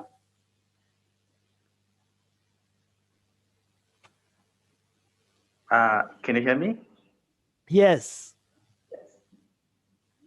Okay. I think basically we just change the way our discrimination. I think we very good. We have to change discrimination. Thank you, thank you, thank you. Which means that you have followed what I'm teaching. So the feeling is determined. Number 4, feelings. Feelings are determined by the discrimination. How you look at things. How you look at things, that determines the feeling. You're getting it? How you look at things, the discrimination. So from this, it is because of this, the feelings and discrimination, these two play a very important role in how good you are. You are a kind person, unkind person. Or with you are, somebody who can work for altruistic deeds, like the way, said Mahatma Gandhi did, the way Jesus Christ did, where the Buddha did, where today His Holiness the Dalai Lama is doing. So, can you hear me? Okay. So the point is that these two determine the feeling and the discrimination. These two determine, say, whether what you do is compassionate or unkind. What you do is on a massive scale or a very small scale. These are all determined by these two things. You're getting it? So, say a good psychologist, good therapist, good psychiatrist will make it good doctors, will make it a point that first see the psychology there. Then on that basis, when the illness, when the mental illness is too severe, then no choice other than the medication, antidepressant medication. Otherwise, when there's some control in the patient's, in the patient himself or herself, then better than the medication is the counseling to change the discrimination. To change the discrimination. You change the discrimination and the feelings will be changed. And then the agitation to push environment, to push other people will stop, will embrace others. When you start embracing, what's the best way to embrace? What is the they say the one language, body language that will come to you when you start embracing others? It's a smile, a very genuine smile will come to you. Extremely genuine smile. This smile can make others cry. You're getting it? For example, say people who for the first time, who meet His Holiness the Dalai Lama. And the moment they see His Holiness's face there, the smile there, people cannot control their tears because they could feel what is inside him, so pure, embracing. You're getting it? Okay, this is all because of the cognitive thought process of embracing, not pushing. Okay, so this is how the psychology works. So now the point is how to change this discrimination. Okay, let me give us a very simple example. Let's say that, how many of you like 46 degrees centigrade? How many of you like to live in a place which is 46 degrees centigrade? What is 46 degrees? I don't know. Check 46 degrees centigrade in Fahrenheit. Okay, how many of you don't like to be in 46 degrees centigrade place? Raise hands. Okay, so some of you have no idea about the centigrade. You're more interested in the Fahrenheit. Let me check. Okay, how many of you like to be, those more familiar with the Fahrenheit, how many of you like to be in 114 degree Fahrenheit temperature, the place? How many don't like? Raise hands. 114 degree Fahrenheit is equal to 46 degrees centigrade. How many of you don't like to be in such places? Okay, you don't like it, right? Cognitively, no, this is not a good place. So your feeling is unpleasant. Then you reject it, right? I don't like it. Okay, so what happened was that once I landed in Pune, Pune is the city in India. I landed and I could feel the pleasant feeling there. I could feel the pleasant feeling. The aeroplane landed. I could feel the breeze. And my host came to pick me up at the port. And my host was literally sweating. And he said, it's so hot. He was just moving the sweat like this. It was so hot. I said, you must be joking. I could feel the breeze. He said, no, it's so hot. Then I told him that I'm so lucky that I'm in Delhi with 46 degrees centigrade. Because of Delhi 46 degrees centigrade, wherever I travel in the world, I could feel the breeze everywhere, right? So I'm so fortunate that I could feel the breeze everywhere because of being in Delhi, 46 degrees centigrade.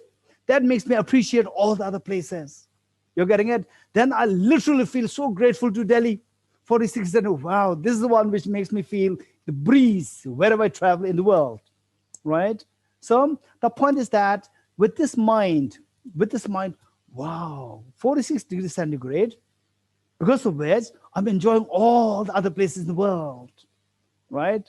So there, what kind of feeling would arise when you get the feeling that, wow, that 46 degrees centigrade in Delhi helps me to enjoy breeze everywhere I travel in the world. what feeling comes to you? Pleasant feeling. This pleasant feeling makes you embrace Delhi, not reject Delhi. You're getting it? So when you don't reject, you're not angry towards Delhi. You don't complain about Delhi, right? So the point is that, say, we can change the perspective, the cognitive thought process, the discrimination, and the feeling is changed. Once the feeling is changed from unpleasant to the pleasant, you embrace. You're getting it? This is so important. Okay. But this mind still is not complete. We'll stop here. I'd like to invite 1 or 2 questions.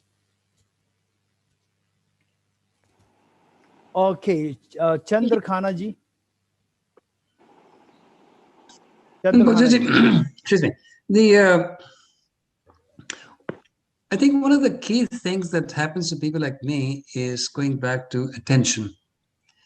In the sense, our minds are capable of 12 thoughts per second.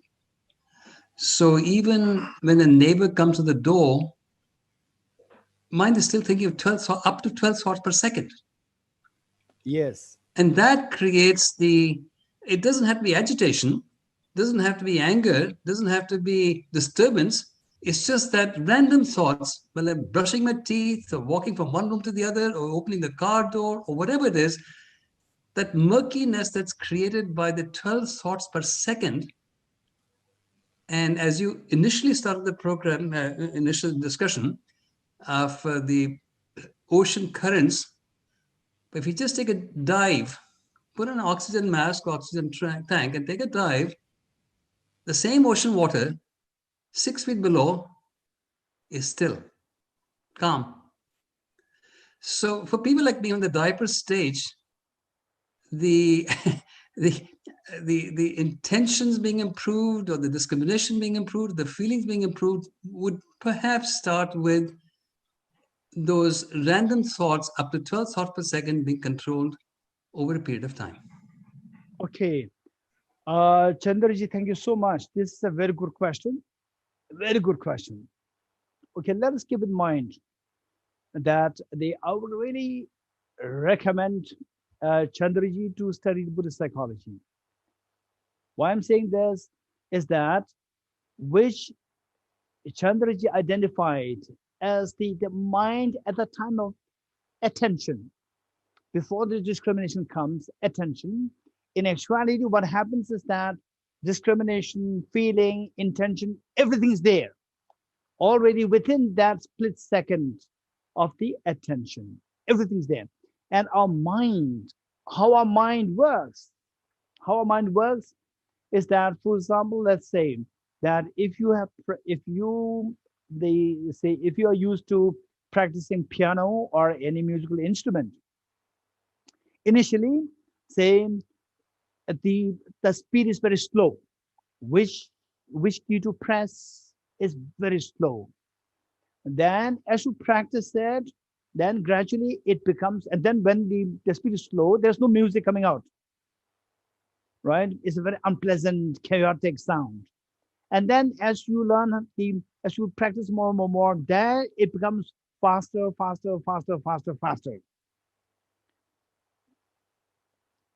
One time, one of my friends, he is a brilliant physicist, and he shared me his experience. He said that he was practicing a piano. He said that when you first practice piano,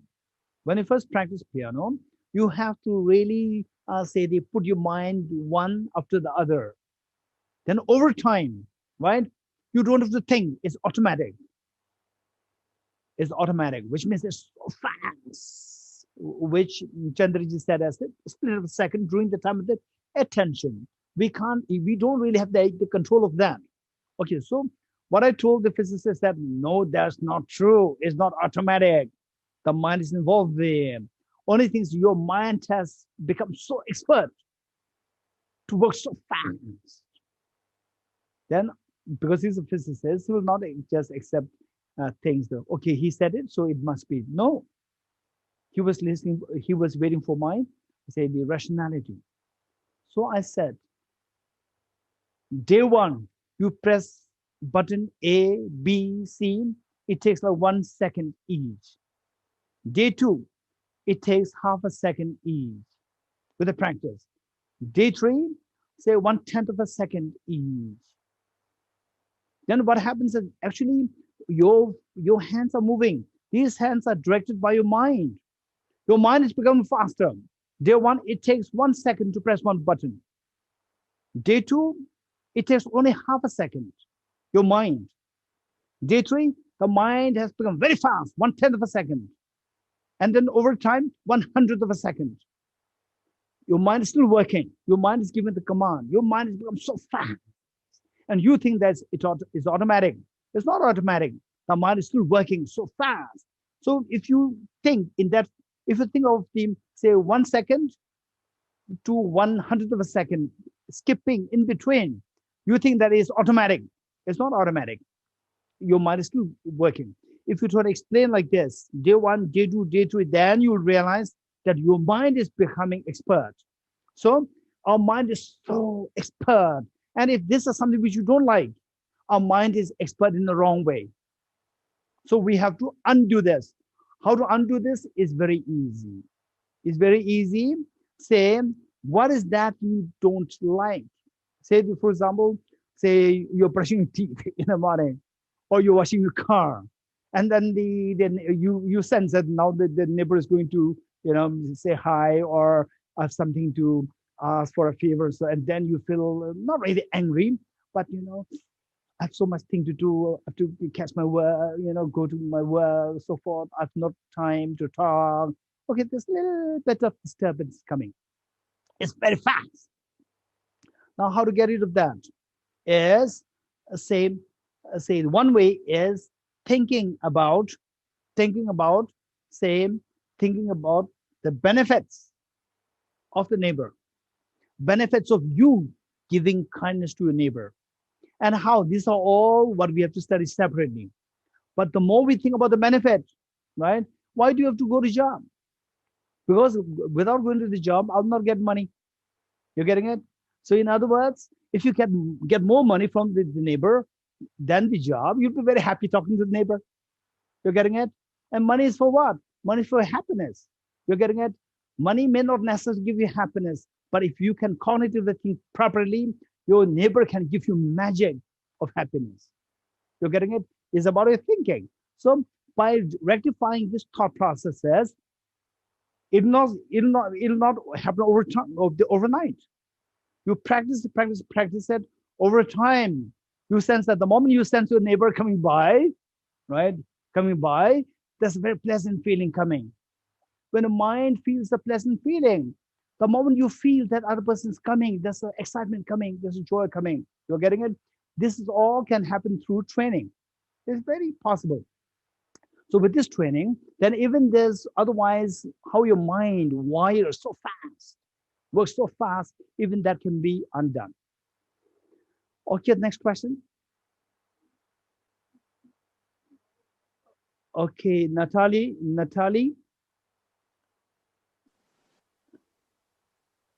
Hello, Geshe. Yes. Can you hear me? Yes. This is very much related, but given the example that you gave, say about the temperature, and it sounds like you're saying if you change the discrimination, obviously you can change the feeling.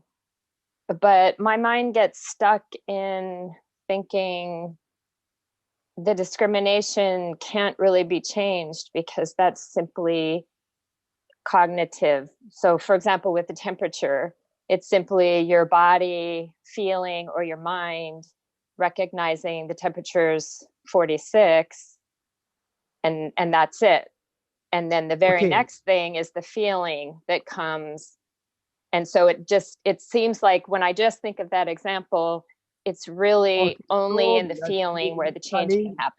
Natalie, what you're saying is that what you're saying is the cognitive thought process accords with the reality. What the reality is, the cognitive thought process absorbs this, that's it. So you cannot change the cognitive thought process. Is this what you're saying? This is what you're saying. Okay, so basically, Okay, so basically, let's say the flower. What is this? This is a flower. You're getting it? There is not just a single cognitive thought process pertaining to the same object. Or this is a flower. This is a yellow flower. This is a beautiful flower.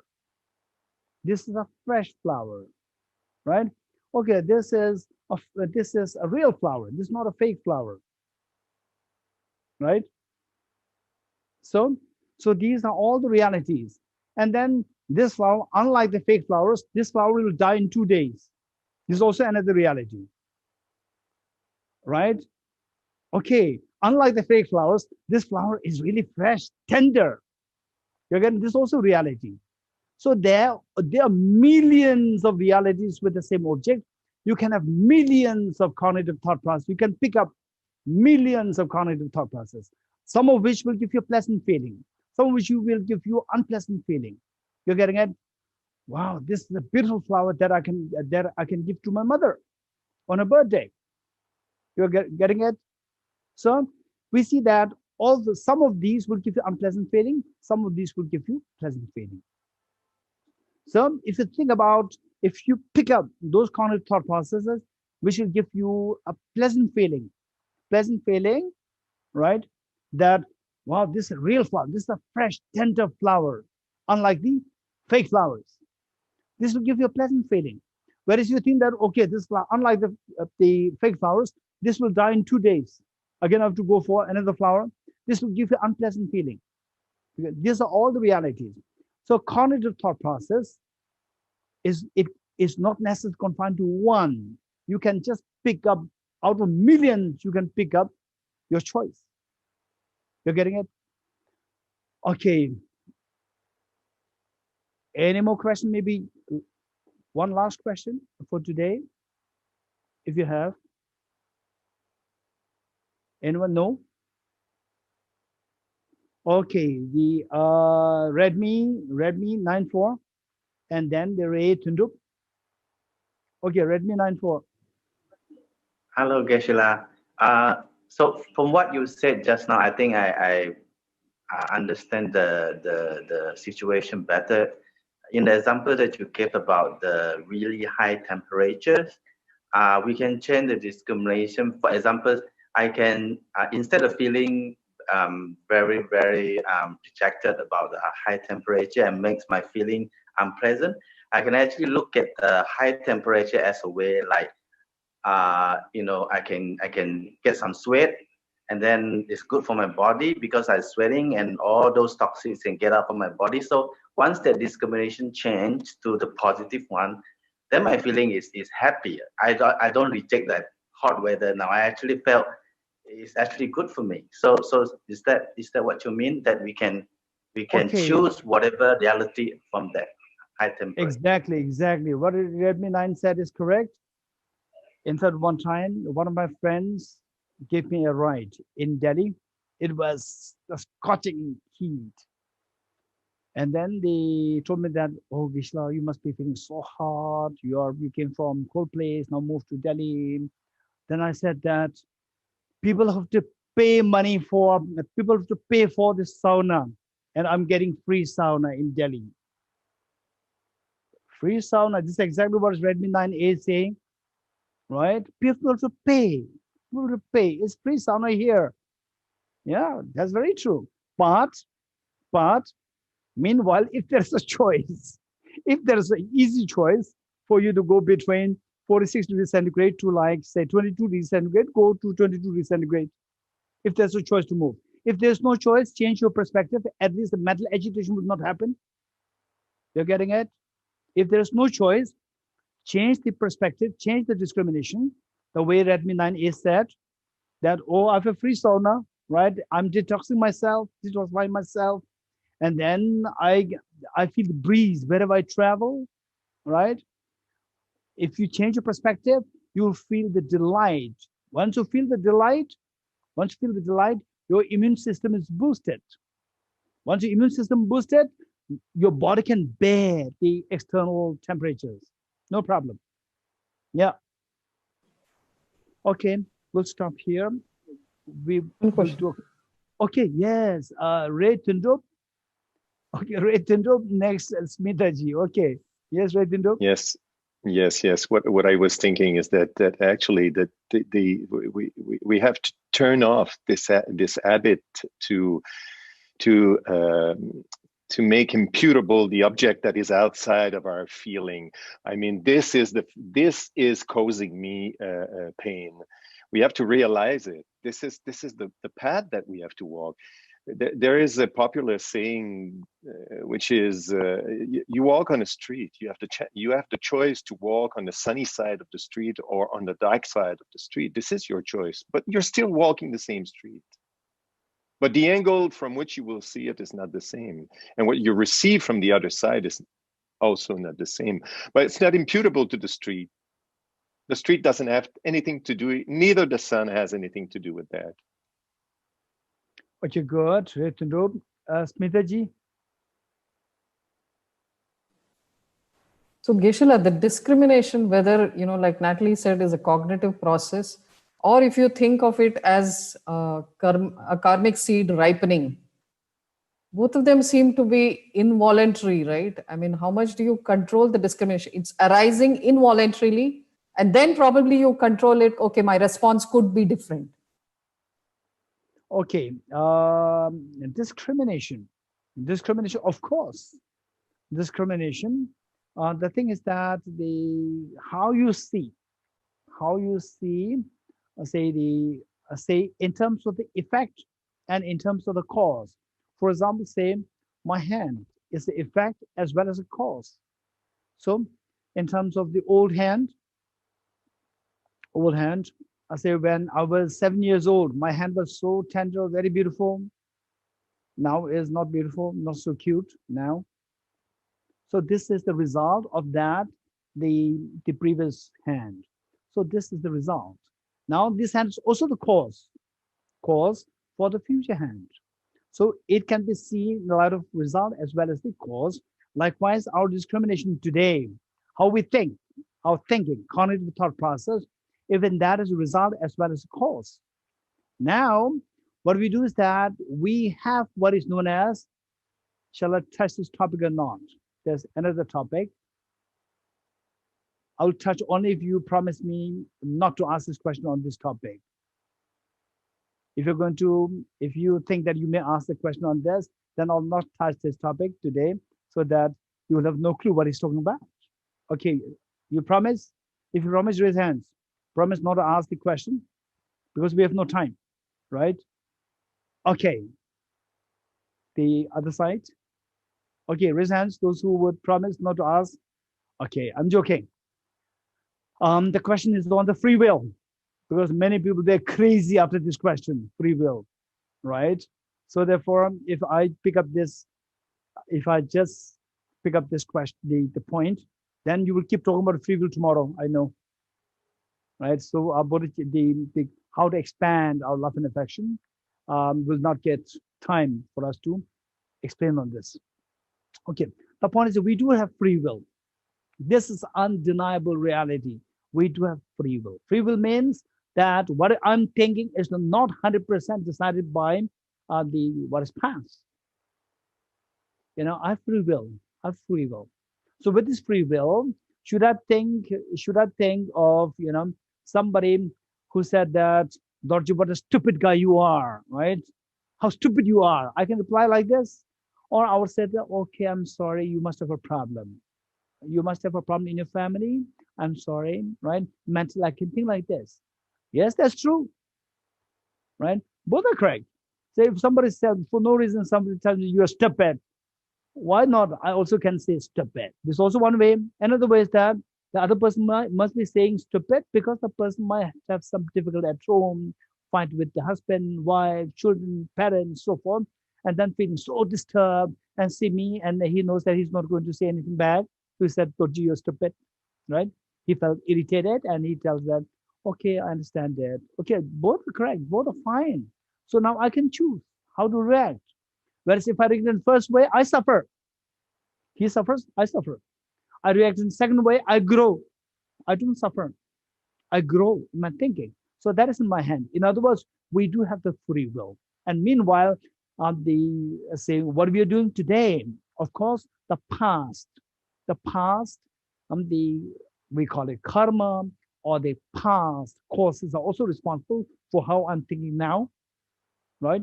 And meanwhile, I'll also have the free will. There's also reality. So with this mind, the point is that we can choose to, the way the Ray Tundrup said, that we can choose to think of the different ways of thinking. We can choose which way to think, and then you become, finally your mind eases. You're getting it? You think properly, and the feeling changes. Pleasant feeling replaces unpleasant feeling. When the pleasant feeling replaces unpleasant feeling, that's it. Your immune system is boosted. Your immune system becomes stronger, and then you become healthier. You become happier. This is what we are doing. So finally, the job is to remove your fears and loss of freedom to the maximum you can, and to acquire them as maximum happiness as you can. This is our job. And wise people, they take the steps. They take steps where actually your happiness is growing. Unwise people, in the facade of looking for happiness, they destroy the happiness. Right? Okay, that's it. Okay, we stop here.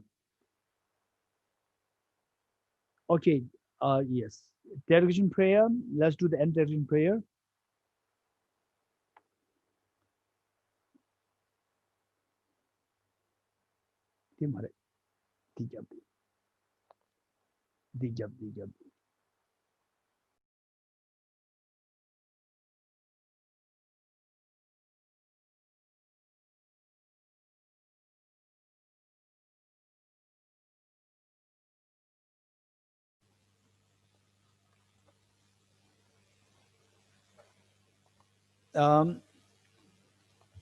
Let us pray that the COVID-19 subsides by soon discovering, soon inventing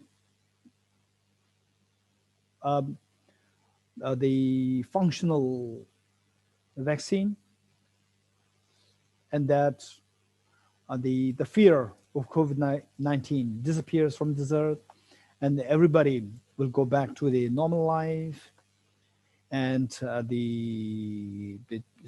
particularly the schools and the various institutions, colleges, universities, they function as normal, and the students' education they don't suffer, and that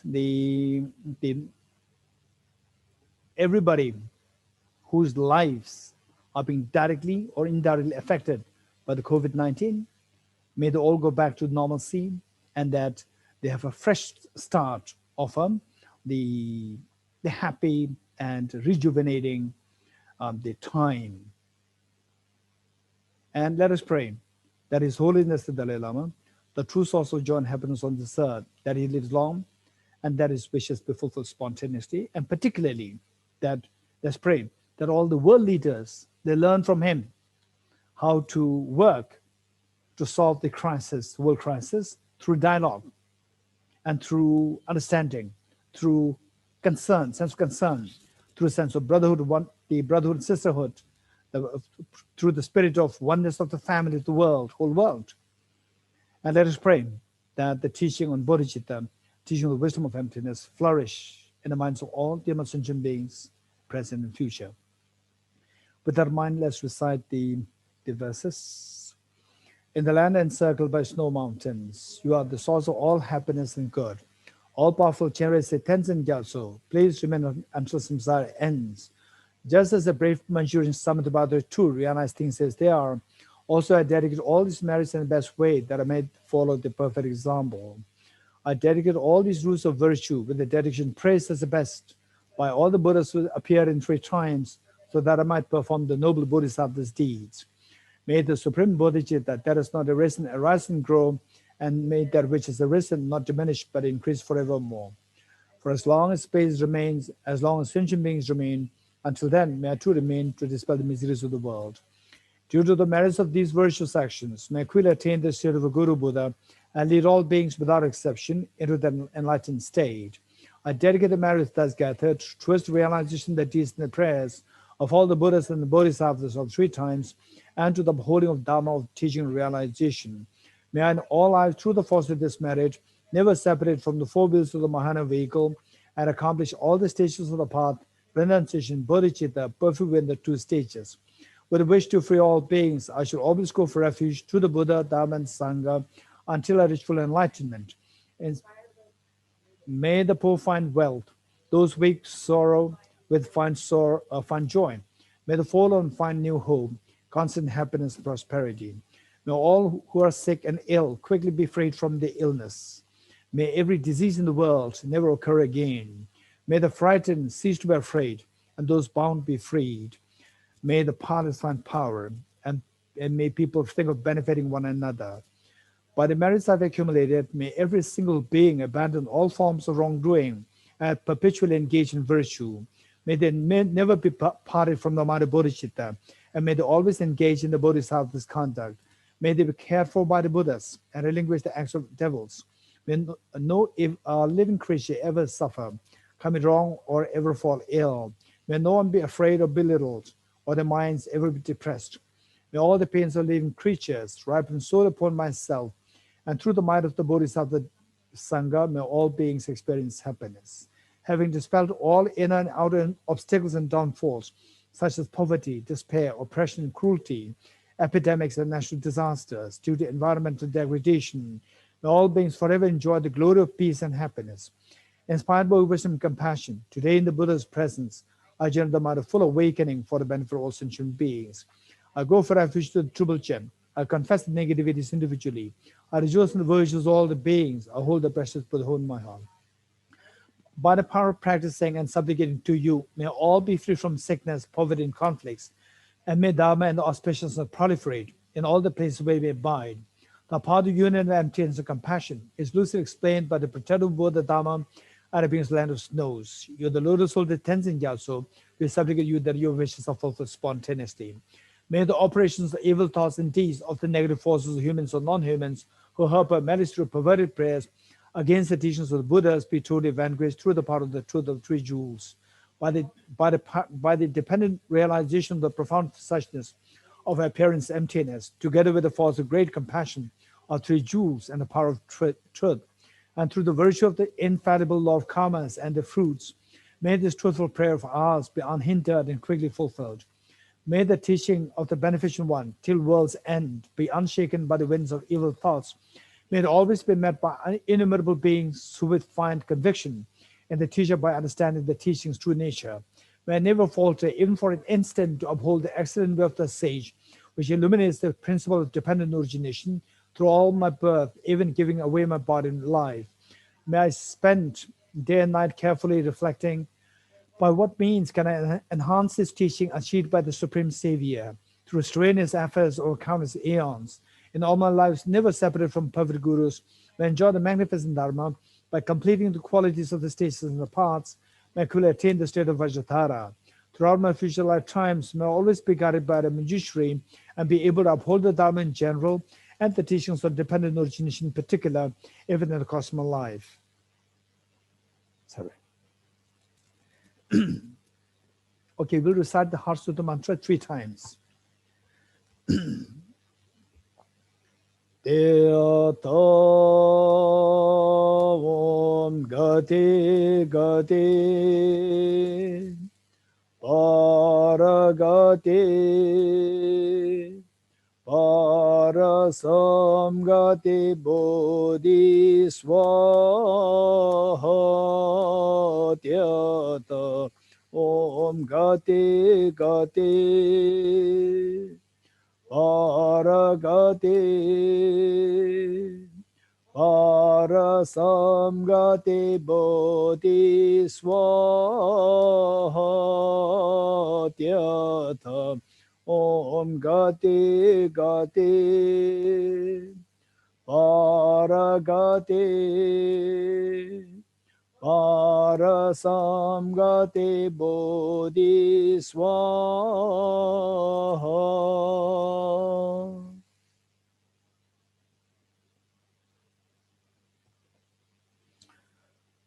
Okay, see you all tomorrow. Thank you, Geshe-la. Thank you, Geshe-la. Thank you, Geshe-la. Thank you, Geshe-la. Kuchinang Geshe-la. Thank you, Geshe-la. Thank you, Geshe-la. Thank you so much. Thank you, Geshe-la. Kuchinang Geshe-la. Kuchinang. Have a beautiful evening. Thank you, Geshe-la. A beautiful evening, Geshe-la. Thank you, Geshe-la. Where's Geshe-la? Oh, nobody's here.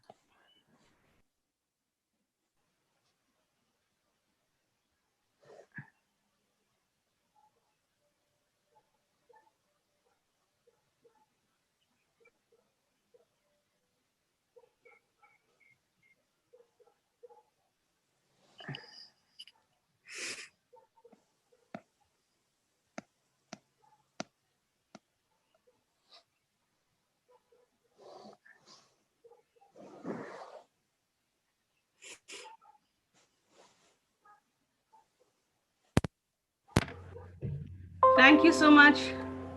Everybody, thank you.